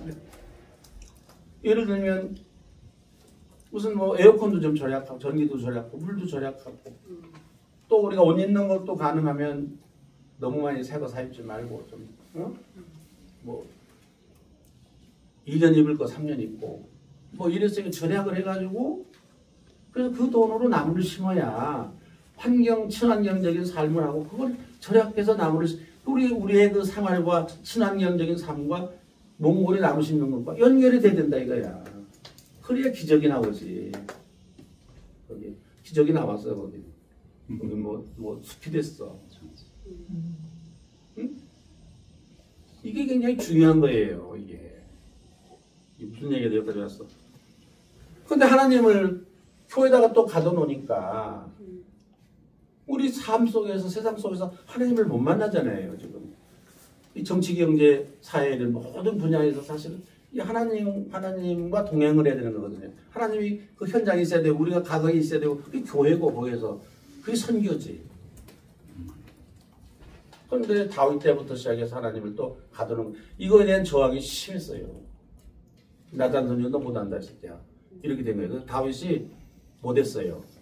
이 다윗이라는 사람이 하나 우리가 배워야 되는 건 뭐냐면 참 이 사람이 그 처세술이라고 그럴까 뭔 일만 있으면 울어 이자가 뭐 요나단 그 친구 저기 사울의 아들이 요나단이잖아. 적이지. 죽었다 그러니까 또 배우니까 또 울어요. 또 또 무슨 뭐 그 저기 저 바세바라는 여자하고 가늠하고 있었을 때 나단 선지가 막 그러니까 또 밥안 먹고 음식 먹고 또 물어요. 다윗이 그렇게 아주 그냥 뭐라고 야비하다 그럴까. 근데 하나님이 그런 다윗을 그래도 좋아하셨어. 왜 좋아하셨냐면 너무 하나님을 사랑하는 마음이 하나님을 차지하기 위한 하나의 방법이었어. 그 야비하게. 그 다음에 또 봐라. 무비보셋이라는 사람이 있었어. 요나단의 아들이야. 그 다리를 절어 도망가다가 그 찾아냈어. 그럼 죽여야 되는데 아니야. 데려다가 자기 밥상에다 같이 밥을 먹어요. 백성들이 볼 때 얼마나 놀랬겠어. 적의 아들을 자기 밥상에서 아들처럼 보고 하는 거야. 그런데 이제 다윗이 있지 않냐? 이건 한번 우리가 읽어보자. 너무 재밌는 일이 있는데 금식하고 막 울고 그래. 그 백성들이 다 용서해. 자기 그 부하 장군의 마누라를 뺏어서 살고 부하를 죽게 하고 그런 나쁜 짓을 했는데도 맨날 그거 나단 선지가 가서 막 나무라니까 막 물어 금식하고 그러니까 백성들이 다 용서해. 그러니까 여러분들 우는 거 굉장히 중요해. 목사가 잘 울어야 돼. 목사가 울 줄 모르면 목표 못해. 김 목사 우냐? 목사님 우세요? 난 울지. 몰랐어요. 목사님 오는 걸 한 번도 못 봤네요. 우리 교회 안 다녀서 그렇지. 내가 자기한테 울 게 뭐가 있어. 저기서 봐라. 그런데 많이 오셨다더라. 열왕기상 2장 5절 한번 누가 읽어볼래? 열왕기상. 출세면에 많이 울었어. 수르야의 아들 요압이 내게 행한 일, 곧 이스라엘 군대의 두 사령관 넬의 아들 이게 있잖냐. 이게 무슨 얘기냐면 다윗이 죽을 때가 됐어요. 그러니까 솔로몬을 불러 아들을 불러가지고 이 새끼 죽여라. 저놈 죽여라 이러는데 정말 선생물을 지금 얘기하는 거야. 다윗이 봐 읽어봐. 곧 이스라엘 군대의 두 사령관의 넬의 아들 아브넬과 예델의 아들 아마사에게 행한 일을 내가 알거니와 그가 그들을 죽여 태평시대에 전쟁의 피를 흘리고 전쟁의 피를 자기 허리에 띤 띠와 발에 신은 신에 묻혔습니다. 도리로 봐. 내 지혜대로 행하여 그의 백발이 평안히 소울에 내려가지 못하게 하라. 봐라. 백발이 되기 전에 죽이라는 거야. 백발 되더라 살려주지 말라 그 뜻이야. 다윗이. 끔찍한 예언을 하고 죽어요 이자가. 다윗이. 이중인격자지. 이중인격자야. 다윗이. 그러니까 나라를 통일한 거야. 그것도 또 이 다윗이 뭐 하나님만 사랑했다 그것도 아니야. 제사장을 둘이나 임명해. 사독하고 아비아다라. 제사장도 둘이나 임명해요. 이때부터 공동제사장이라는 것도 공동대표라는 게 많잖아. 다윗이 한 거야. 공동대표라는 거 제일 먼저 한 사람이 다윗이야. 공동대표는 한 놈 해가지고는 안 되겠거든. 세력이라도 여러 가지가 밸런스가 안 맞잖아. 그러니까 공동대표가 뭐 너도 사람 하잖아요. 그렇지? 그거 시작한 사람이 다윗이야. 그러니까 예를 들면 종파가 그때 종교적인 종파가 많았다는 거야. 그거를 대표하는 두 사람이다. 하나는 북쪽 사람이고 하나는 남쪽 사람이야. 더 말할 것도 없어. 그래도 하나님이 다윗을 왜 끔찍하게 그래도 그렇게 놔두느냐. 그런 나쁜 짓을 많이 하고도. 이건 우리가 봐야 되는 성경은요. 역대기하고 열왕기가 있잖아요. 역대기 열왕기하고 똑같이 이스라엘의 역사를 기록했어요. 똑같이. 도대체 똑같이 역사를 기록을 왜 성경에 기다려 놓았느냐. 역대기는 성문서예요. 열왕기는 예언서예요. 이거 어떤 게 더 값이 있어? 예언서 쪽이야. 역대기는 누가 썼느냐, 뭐 열왕기도 마찬가지지만 거의 누가 썼냐면 왕실 사가들이 썼어요. 왕실 사가들이. 그러니까 완전히 이 다윗을 말하자면 그 미화하고 다윗의 그런 정권의 정당성을 그러니까 전두환이가 제 정권의 정당성을 여기 위해서 역사를 쓴 거하고 그런 식의 역사를 다윗이 쓴 그 역대야, 역대기야. 그래서 뭐 다윗은 사울은 천천히고 다윗은 만만이라는 얘기 이게 다 왕실 사가들이 쓴 말하자면 역대 읽어보면 구역질나 원천 다윗을 말하자면 칭찬을 하는 거야. 그리고 이제 그거를 정당화한 거야. 특별히 이 열왕기라든지 열왕기도 마찬가지지만 역대하에 있어서 역대기에 있어서의 중요한 거는 하나님이 다윗을 선택해서 이 다윗의 집을 대대로 복을 주겠다는 거야. 그 얘기를 하나님이 했다는 거야. 그 얘기를 줄줄이 써. 다른 시편에도 있어. 내 왕은 내 집안을 무슨 승부하게 하겠다는 또 계속 그런 얘기만 쓴 거야. 그러니까 이게 왕권을 뺏어온 거야 말하자면 이게 어디에서 뺏어왔느냐 사울에게서 뺏었고 본래 왕이라는 건 이스라엘에 존재하면 안 되는 본래 하나님과의 약속이 그거야. 왕을 세운 것 자체가 하나님의 뜻에 어긋나는 일이야. 그러니까 다윗은 계속해서 이거를 자기가 왕이 된 것에 대한 정당성, 사울에게 왕을 뺏어온 것에 대한 사울을 계속 격탈하는 거야. 하나님이 버렸다든지 이거 다 사울에 나쁘게 쓴 거는 이게 누가 썼느냐? 다윗 시대의 왕실 사가들이 쓴 거야. 그러니까 나는 한국교회 교인들 되게 웃겨. 열왕기 읽으면서도 아멘, 역대 읽으면서도 아멘 그러는 거야. 뭐야? 성경은 그게 아니야. 성경은 나쁜 일을 한 거에 대해서 쓴 거야. 이런 나쁜 일도 있었다 이거야.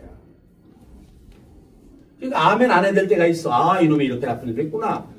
적어도 나 같은 경우는 다윗에 대해서 뭐라고 써놓은 거잖아. 이 새끼 참 어지간히 압력을 넣구나. 자른다고. 그래서 사가들이 이거를 말하자면 우리나라의 그 사가들만도 내 이시조선 때 이조실력 쓰는 사람들은 그 왕이 못 보게 했잖아요 그거를. 근데 이거는 이제 압력을 준 거야. 이 새끼는 막 똑바로 써라. 하나님이 다 다윗을 선택, 다윗의 집에 복을 내리시고 영원히 대대로 끊어지지 않게 하나님께서 복을 주시고 지켜주실 것이다. 이따위 얘기를 계속 쓴 거야.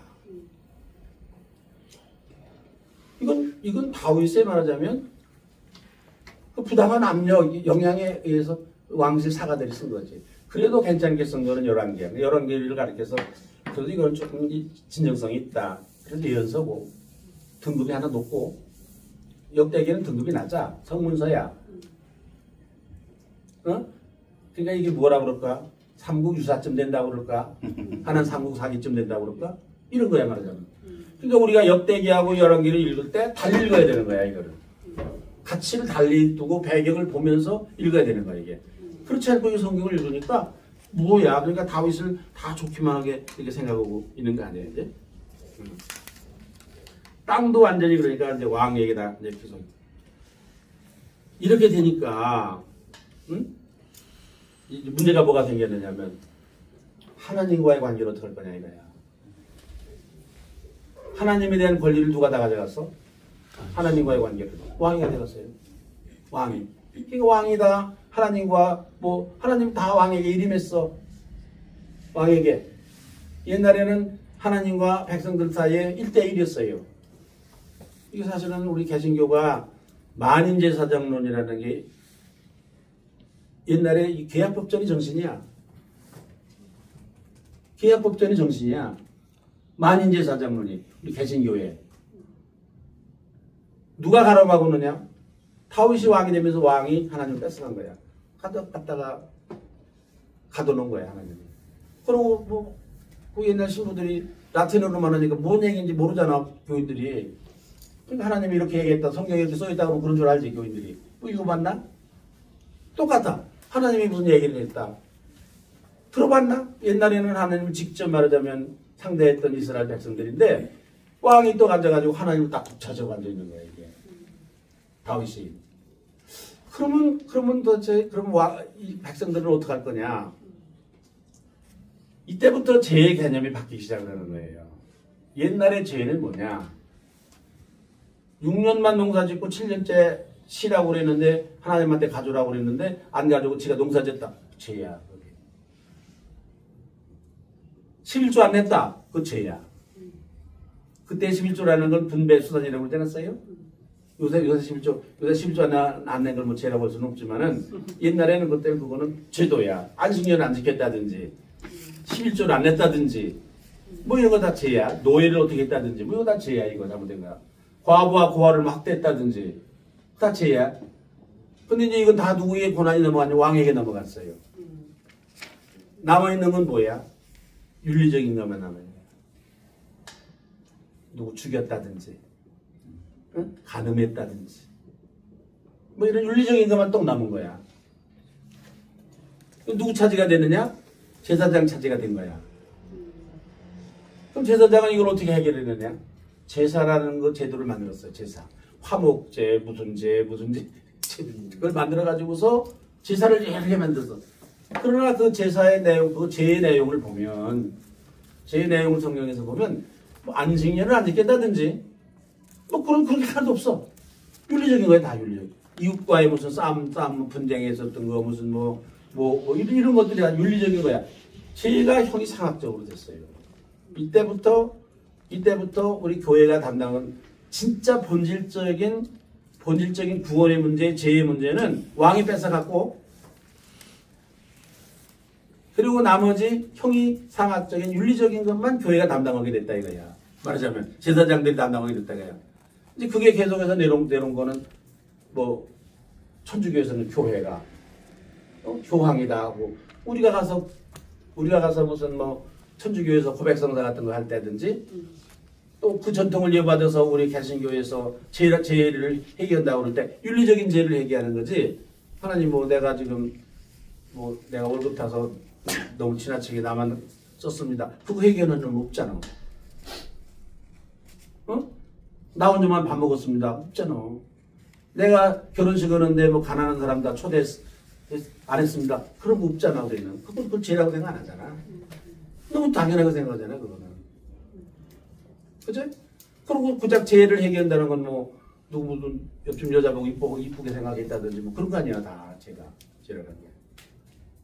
이때부터 다윗이 하나님을 가두기 시작한 다음부터 그 부분만 띄워서 누구에게 줬냐? 제사장에게 준 거야, 교회에 준 거야. 이걸 그대로 이 전통이 이어진 게 바울에게까지 이어졌어. 그러니까 이때부터 성전이 생긴 거예요. 성전, 교회가 생긴 거예요.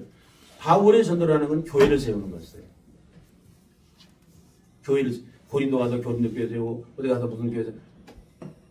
그러니까 다윗이 예루살렘 성전을 세우고 다윗 성에다가 천막 치고 솔로몬이 그 성전을 져가지고 거기다 법궤를 모시고 하는 것. 와, 바울이 돌아다니면서 교회를 세운 것과 다른 똑같은 맥락이에요. 전통이. 이게 이때부터 이제 예언자들이 등장하기 시작합니다. 이 예언자들이 등장을 해서 수라지 북쪽 주방에서 많이 나왔죠. 예언자들도 둘이 있어요. 하나는 어영 예언자들이 있었고, 하나는 광야 예언자들이 있었어요. 광야 예언자 농사 짓다가 뽕나무 밭에서 뽕나무 기르다가 나온 놈이 누구야? 아모스지. 미가 같은 사람은 출신도 불분명해. 양치 든 놈이었는지 뭔지 모르겠어. 이 광야의 예언자들이 있었어요. 그 다음에 어영 예언자들, 그러니까 성전 예언자들이 있었어요.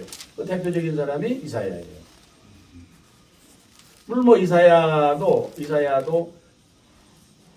한 사람이 예언한 게 아니라 최소한도 세 사람 거가 연대적으로 수백 년씩 차이가 나서 세 사람이 쓴 제3이사야서까지 있지 않습니까? 그러니까 이사야서 1장부터 40장까지는 제1 이사야서인데, 거기 가보면 뭐 물씬나게 그 냄새가 성전 예언자예요. 물씬. 그런데 제2이사야, 제3이사야로 오면서 좀 달라져요. 뭐 금식에 대한 얘기가 또 달라.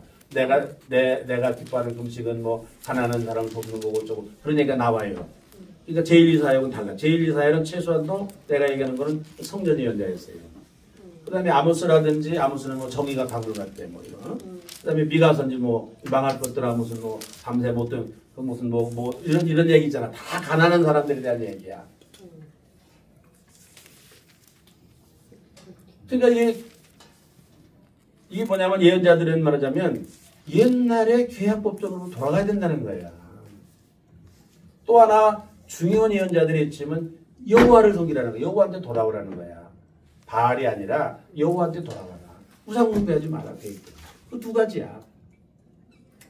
그러니까 이게 말하자면 근본적인 거를 누가 뺏어갔냐? 왕실에서 다윗이나 이게 여기서 다 뺏어갔기 때문에 이 사람들을 돌보는 일, 이게 지금 계약법전에 있었던 이 본래의 이 하나님의 말씀, 하나님의 뜻이 지금 어긋나고 있는 거, 이걸 바로잡기 하기 위해서 나온 게 예언자거든요. 예언자라는 건 앞을 내다보는 게 아니라 나비라고 그러는데 하나님의 영이 충만한 사람을 나비라고 그래요.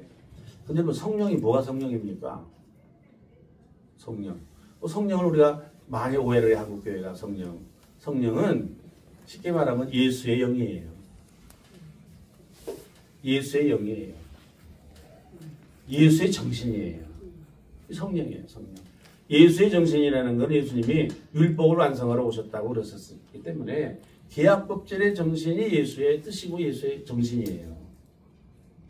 우상 숭배하면 안 되고 뭐 가지면 안 되고 경쟁하면 안 되고 이거에 충만한 사람이 성령 받는 사람이야. 괜히 덜덜 떨고 이거 아니고 이거 말이야. 응? 영성을 내놓는답시고 그런 영은 많아. 잡신이 많아. 세상에 잡신이 많아요. 성령 받는다고도 잡신 받는 놈이 많아. 그러니까 암만 성령 충만 그래 봐야 성령 충만한다는 얘기는 예수의 정신이 충만하다 그 뜻이야. 예수의 정신으로 꽉 찼다 그 뜻이야. 그 사람의 인생관이라든지 그 사람의 삶이 예수의 정신으로 꽉 찼다. 성령 충만한 사람이야. 예수의 정신이 뭐냐? 계약법전이야. 예수의 정신은 뭐 신약에 가면은 하나님 사랑, 이웃 사랑인데 결국은 그게 계약법전의 내용이 그 두 가지거든요. 우상 숭배하지 마라. 가난한 사람을 도와라. 그거거든요. 그거거든. 예수의 정신. 예수의 정신이고 예수의 뜻이거든요. 그거에 충만한 사람. 그대로 사는 사람. 가치관이 그런 사람. 이게 성령 충만이야. 이 성령을 우리가 한국교회가 참 잘못하는 경우가 많이 있거든요. 네, 어떻든. 이러다가 어떻든지 간에 나중에는 이제 북이스라엘이 망하고 나중에는 남유다도 망하고 그래가지고 바벨론으로 포로로 잡혀가지 않았습니까? 잡혀가서 거기서 지난번에 말씀드린 대로 남북에 있는 세 종류의 바벨론이 세 종류의 세 가지 방법을 택해서 하나 무지랭이들은 그냥 놔뒀어요. 중간 계층 사람들은 다 애국으로 도망갔어요. 바벨론의 포를 피해 도망갔어요. 그 다음에 지도자, 특별히 종교 지도자들만 붙잡아다가 느슨하게 그랄강가인가 거기다가 놔둬가지고 느슨하게 거기서 자기네 그 지나간 역사들을 다 되돌아보고 또 자기들이 가지고 왔던 전승 들었던 그 구전 또 뭐 이렇게 가지고 있었던 쪽지의 그런 그 종이로 적은 이런 것들을 다 종합해서 써놓은 것이 모세오경이에요. 바벨론 포로 70년 동안 했던 게. 그래서 사실은 모세오경이라는 건 바벨론 포로 시대에 지난 날들의 과거의 이스라엘의 역사를 되돌아보면서 그걸 신앙 고백적으로 써놓은 책이 그것이 말하자면 모세오경이죠. 네? 모세오경인데 한 가지만 이야기하고 이제 그만하려고 합니다. 그래서 이제 모세오경 보니까 야, 이 하나님이 본래 이 사람들이 이제 바벨 포로 가서 이제 하나님이 이렇게 우리를 땅을 주시고 히브리를 선택을 해서 구원의 역사를 이렇게 이루려고 하셨는데 이게 안 됐구나. 근데 이걸 또 다시 우리가 해보려고 그러니 그래서 우리가 망했구나. 다시 해보려고 생각하니까 땅이 있어야지 이러면 남의 나라 땅으로 포로로 잡혀갔잖아. 어? 어떡할 거냐. 어떻게 되겠느냐 우리가. 땅도 없고 옛날처럼 혼란이 뭐 노예가 있는 것도 아니고 과일나무가 있는 것도 아니고 이거 어떻게 했으면 좋겠는가. 그래서 이 사람들이 현실적 대안으로 낸 게 뭐냐면은 그러면 다 할 수는 없으니까 우리가 불가능하지 않냐. 그러니까 우리가 이 상황 속에서 할 수 있는 일은 구원의 방법은 안식일을 지키는 거다. 이렇게 이 사람들이 안식일은 지킬 수 있다 여기서. 이게 안식일이라는 건 바벨론 포로 시대에 이 사람들이 그 모든 것들을 다 그 계약법적인 모든 것들을 다 종합을 해서 마지막 결론이 이런 상황 속에서 우리가 할 수 있는 일이 뭐냐. 안식일을 지키는 일이다. 이래서 안식일을 그때부터 중요하게 지키기 시작했어요. 그것도 안식일이라는 건 십계명이 십계명의 가장 중심되는 계명이에요. 네 번째 계명. 가장 그러니까 십계명 중에서도 안식일만 잘 지키면은 예수를 잘 믿는 거예요. 안식일만 잘 지키면 구원에 이를 수 있어요. 근데 이건 오늘날도 우리가 마찬가지예요. 바알이 지배를 하던 그런 세상, 가나안 땅과도 같은 세상에서 사는 우리들이 지금 뭐 내가 어떻게 무슨 뭐 6년만 농사 짓고 6년만 직장 다니고 1년은 뭐 또 쉬고 그럴 수도 없는 세상 속에서 그러니까 계약법전을 우리가 지킬 수 없는, 현실적으로 지킬 수 없는 세상이 많이 변했잖아요. 예. 이런 상황 속에서 그러면 우리가 어떻게 구원을 이룰 수 있느냐? 안식일이다. 안식일만 지키면 구원을 얻을 수 있는 거예요. 구원의 방법은 안식일 지키는 거예요. 그래서 안식일이 굉장히 중요해요. 그러면 도대체 안식일이라는 게 뭐냐? 안식일이라는 게 뭔데 안식일만 지키면 우리가 지금 이 세상 속에서 행복하게 살 수 있느냐 그 얘기야. 그러니까 안식일을 지키는 이거로 행복이야. 안식일을 잘 지켜야 행복한 삶을 살 수가 있어요. 구원에 이를 수가 있어요. 안식일을 잘 지켜야. 그리고 안식일을 잘 지켜야 그래야 하나님 나라에 갈 수도 있어요. 또 조금 쉽게 얘기하면은 예수님이 가르쳐 준 게 하나님 사랑, 이웃 사랑을 가르쳐 주셨는데 이 세상에서 행복하게 살기 위해서는 하나님 사랑을 해야 돼요. 천국에 가기 위해서는 이웃 사랑을 해야 돼요. 이웃 사랑을 안 하고서는 천국에 갈 길이 없어요. 내가 보기. 아니 성경이 그래요. 성경. 마태복음에도 그렇고 누가복음에도 그렇고 바울 서신을 빼놓고는 바울 서신도 어떻게 해서 그래야 되냐면 믿기만 하면 구원받는다 그 얘기를 예수님이 가르쳐 주신 그 말씀이 우리를 행복하게 하고 구원의 길을 가르쳐 준 말씀이다. 이걸 믿기만 하고 이걸 믿고 실천하면 이대로 살면은 구원받을 수 있다. 그렇게 앞에 가로를 치고 넣어야 돼. 가로치고 그걸 넣고 그 예수를 믿으면 우리에게 구원의 길을 가르쳐 주신 예수님이 가르쳐 주신 그 구원의 길이 진짜다. 그 길밖에는 없다. 그 길밖에는 우리가 행복하게 살 수 있는 방법이 없다. 그 길밖에는 우리가 영원히 살 수 있는 길이 없다. 예수님의 가르침이 구원의 길이다. 유일한 구원의 길이다. 예수님이 그런 분이다. 우리에게 유일한 구원의 길을 가르쳐 주고 그렇게 사셨던 분이다. 그 예수님의 말씀을 믿고 이래야 구원받는다라는 예수님의 말씀을 믿고 믿으면 우리가 구원받는다. 그것도 가로치고 넣어야 돼. 바울은 그걸 안 넣은 거야. 넣는지 뺐는지 모르겠어. 근데 그 사람들의 그때 수준 자체가 아마 그거를 넣을 수 있는 상황은 아니거든. 그러니까 전혀 예수를 모르는 사람들한테니까 그냥 한마디로 뭐 옛날에 예수 천당하고 우리가 초대교회에 전도를 했듯이 예수 천당하고 했듯이 바울이 그때 이방인들에게 예수가 누군지를 전혀 모르는 사람들에게 구원을 예수님을 가르칠 때 소개를 할 때 예수를 믿기만 해라. 그럼 구원받는다 이렇게 된 건데 그러면은 그래서 예수를 믿은 사람들이 그 다음에 예수가 누군데 예수를 뭘 믿으라는 얘기야? 이렇게 질문을 하고 그걸 배우고 그랬었어야 될 뻔했는데 그냥 빼놓고 지금도 한국교회에서 목사님이 예수를 믿으면 구원받아 믿습니까? 그러면 뭐 만약 100명이 모였다고 그러면 나는 조사해보고 싶어. 당신 지금 목사님이 믿습니까? 아멘 그럴 때 당신이 믿는다고 할 때 믿는 게 뭐냐? 예수를 뭘 믿냐? 예수가 남자라는 걸 믿냐? 머리가 길쭉하다는 걸 믿냐? 뭘 믿는데 도대체 예수를 믿는다고 당신이 그러느냐? 난 물어보고 싶어. 그런데 정답을 내는 사람은 별로 없을 것 같아요. 정답은 뭐냐? 예수가 가르쳐준 그 말씀이 구원에 이른, 다시 말하면 우리가 행복하게 살 수 있는 이 세상에서만이 아니라 우리가 죽은 후에도 영원히 살 수 있는 그 길임을 예수님이 가르쳐 주셨는데 그게 진짜다. 내가 그걸 믿는다. 진짜라고. 내가 그렇게 살겠다. 그게 예수를 믿는다는 뜻이거든요. 그렇게 정답을 내는 교인들이 몇이나 될까 하는 것에 대해서는 굉장히 의문이 많아요. 근데 그거는 목사님들의 몫이야.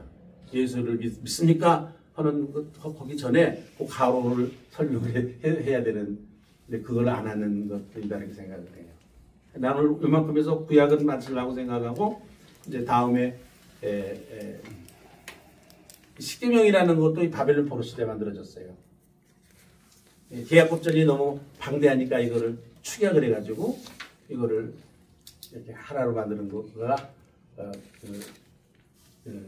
십계명인데 그래서 지금 십계명 지금 얘기한 그 계약법전이라는 거는 그게 계약법전을 우리는 가리켜서 광야에서 만들었기 때문에 광야전승이라고도 그러고 또 모세에 의해서 만들어졌기 때문에 대표적으로 상징적으로 모세전승이라고도 그러고 이게 누구 때 와가지고 변질이 됐습니까? 다윗 때 와가지고 이게 완전히 바뀌어졌거든요. 성전 중심에 말하자면 신앙으로 바뀌었단 말입니다. 성전 중심의 신앙. 그래서 다윗 때에 바뀌어진 그런 신앙 섞여 있어요. 여기 막 다 뒤죽박죽 섞여 있어요. 모세오경 가운데 어떤 거는 계약법전 그대로 있고 어떤 거는 다윗 시대에 있었던 것도 섞여 있고 다 섞여 있어. 그건 구분해낼 줄 알아야 되는 건데 좀 신학적인 그런 지식이 필요하죠.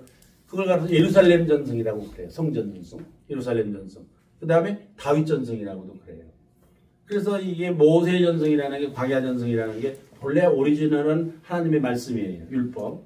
이거가 다 삐뚤어졌고 잘못 복태가 됐고 다윗에 의해서 잘못되어졌기 때문에 이거를 회복하러 오신 분이 예수님이에요.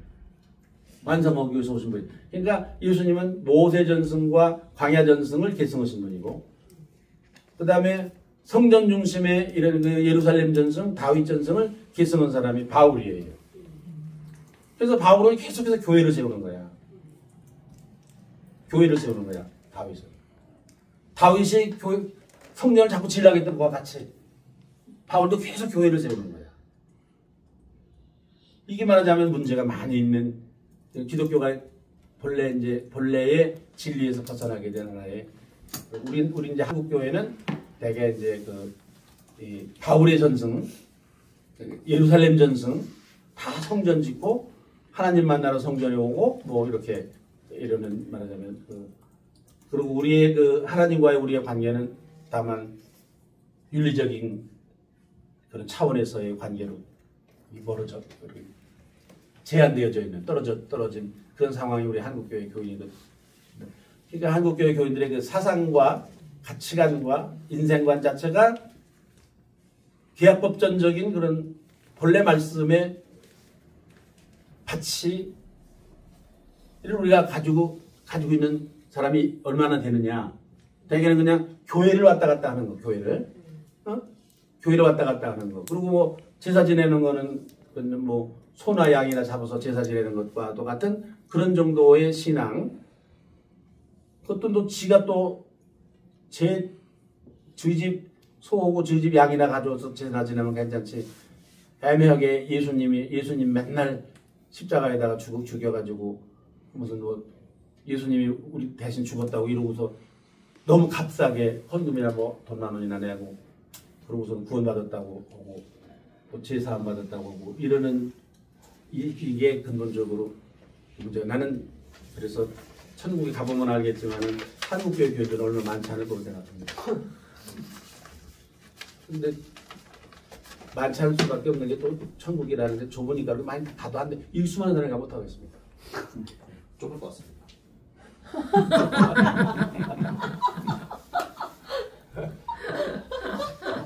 그만큼 얘기하겠어요. 다음 주에는 신학을 했습니다. 신학.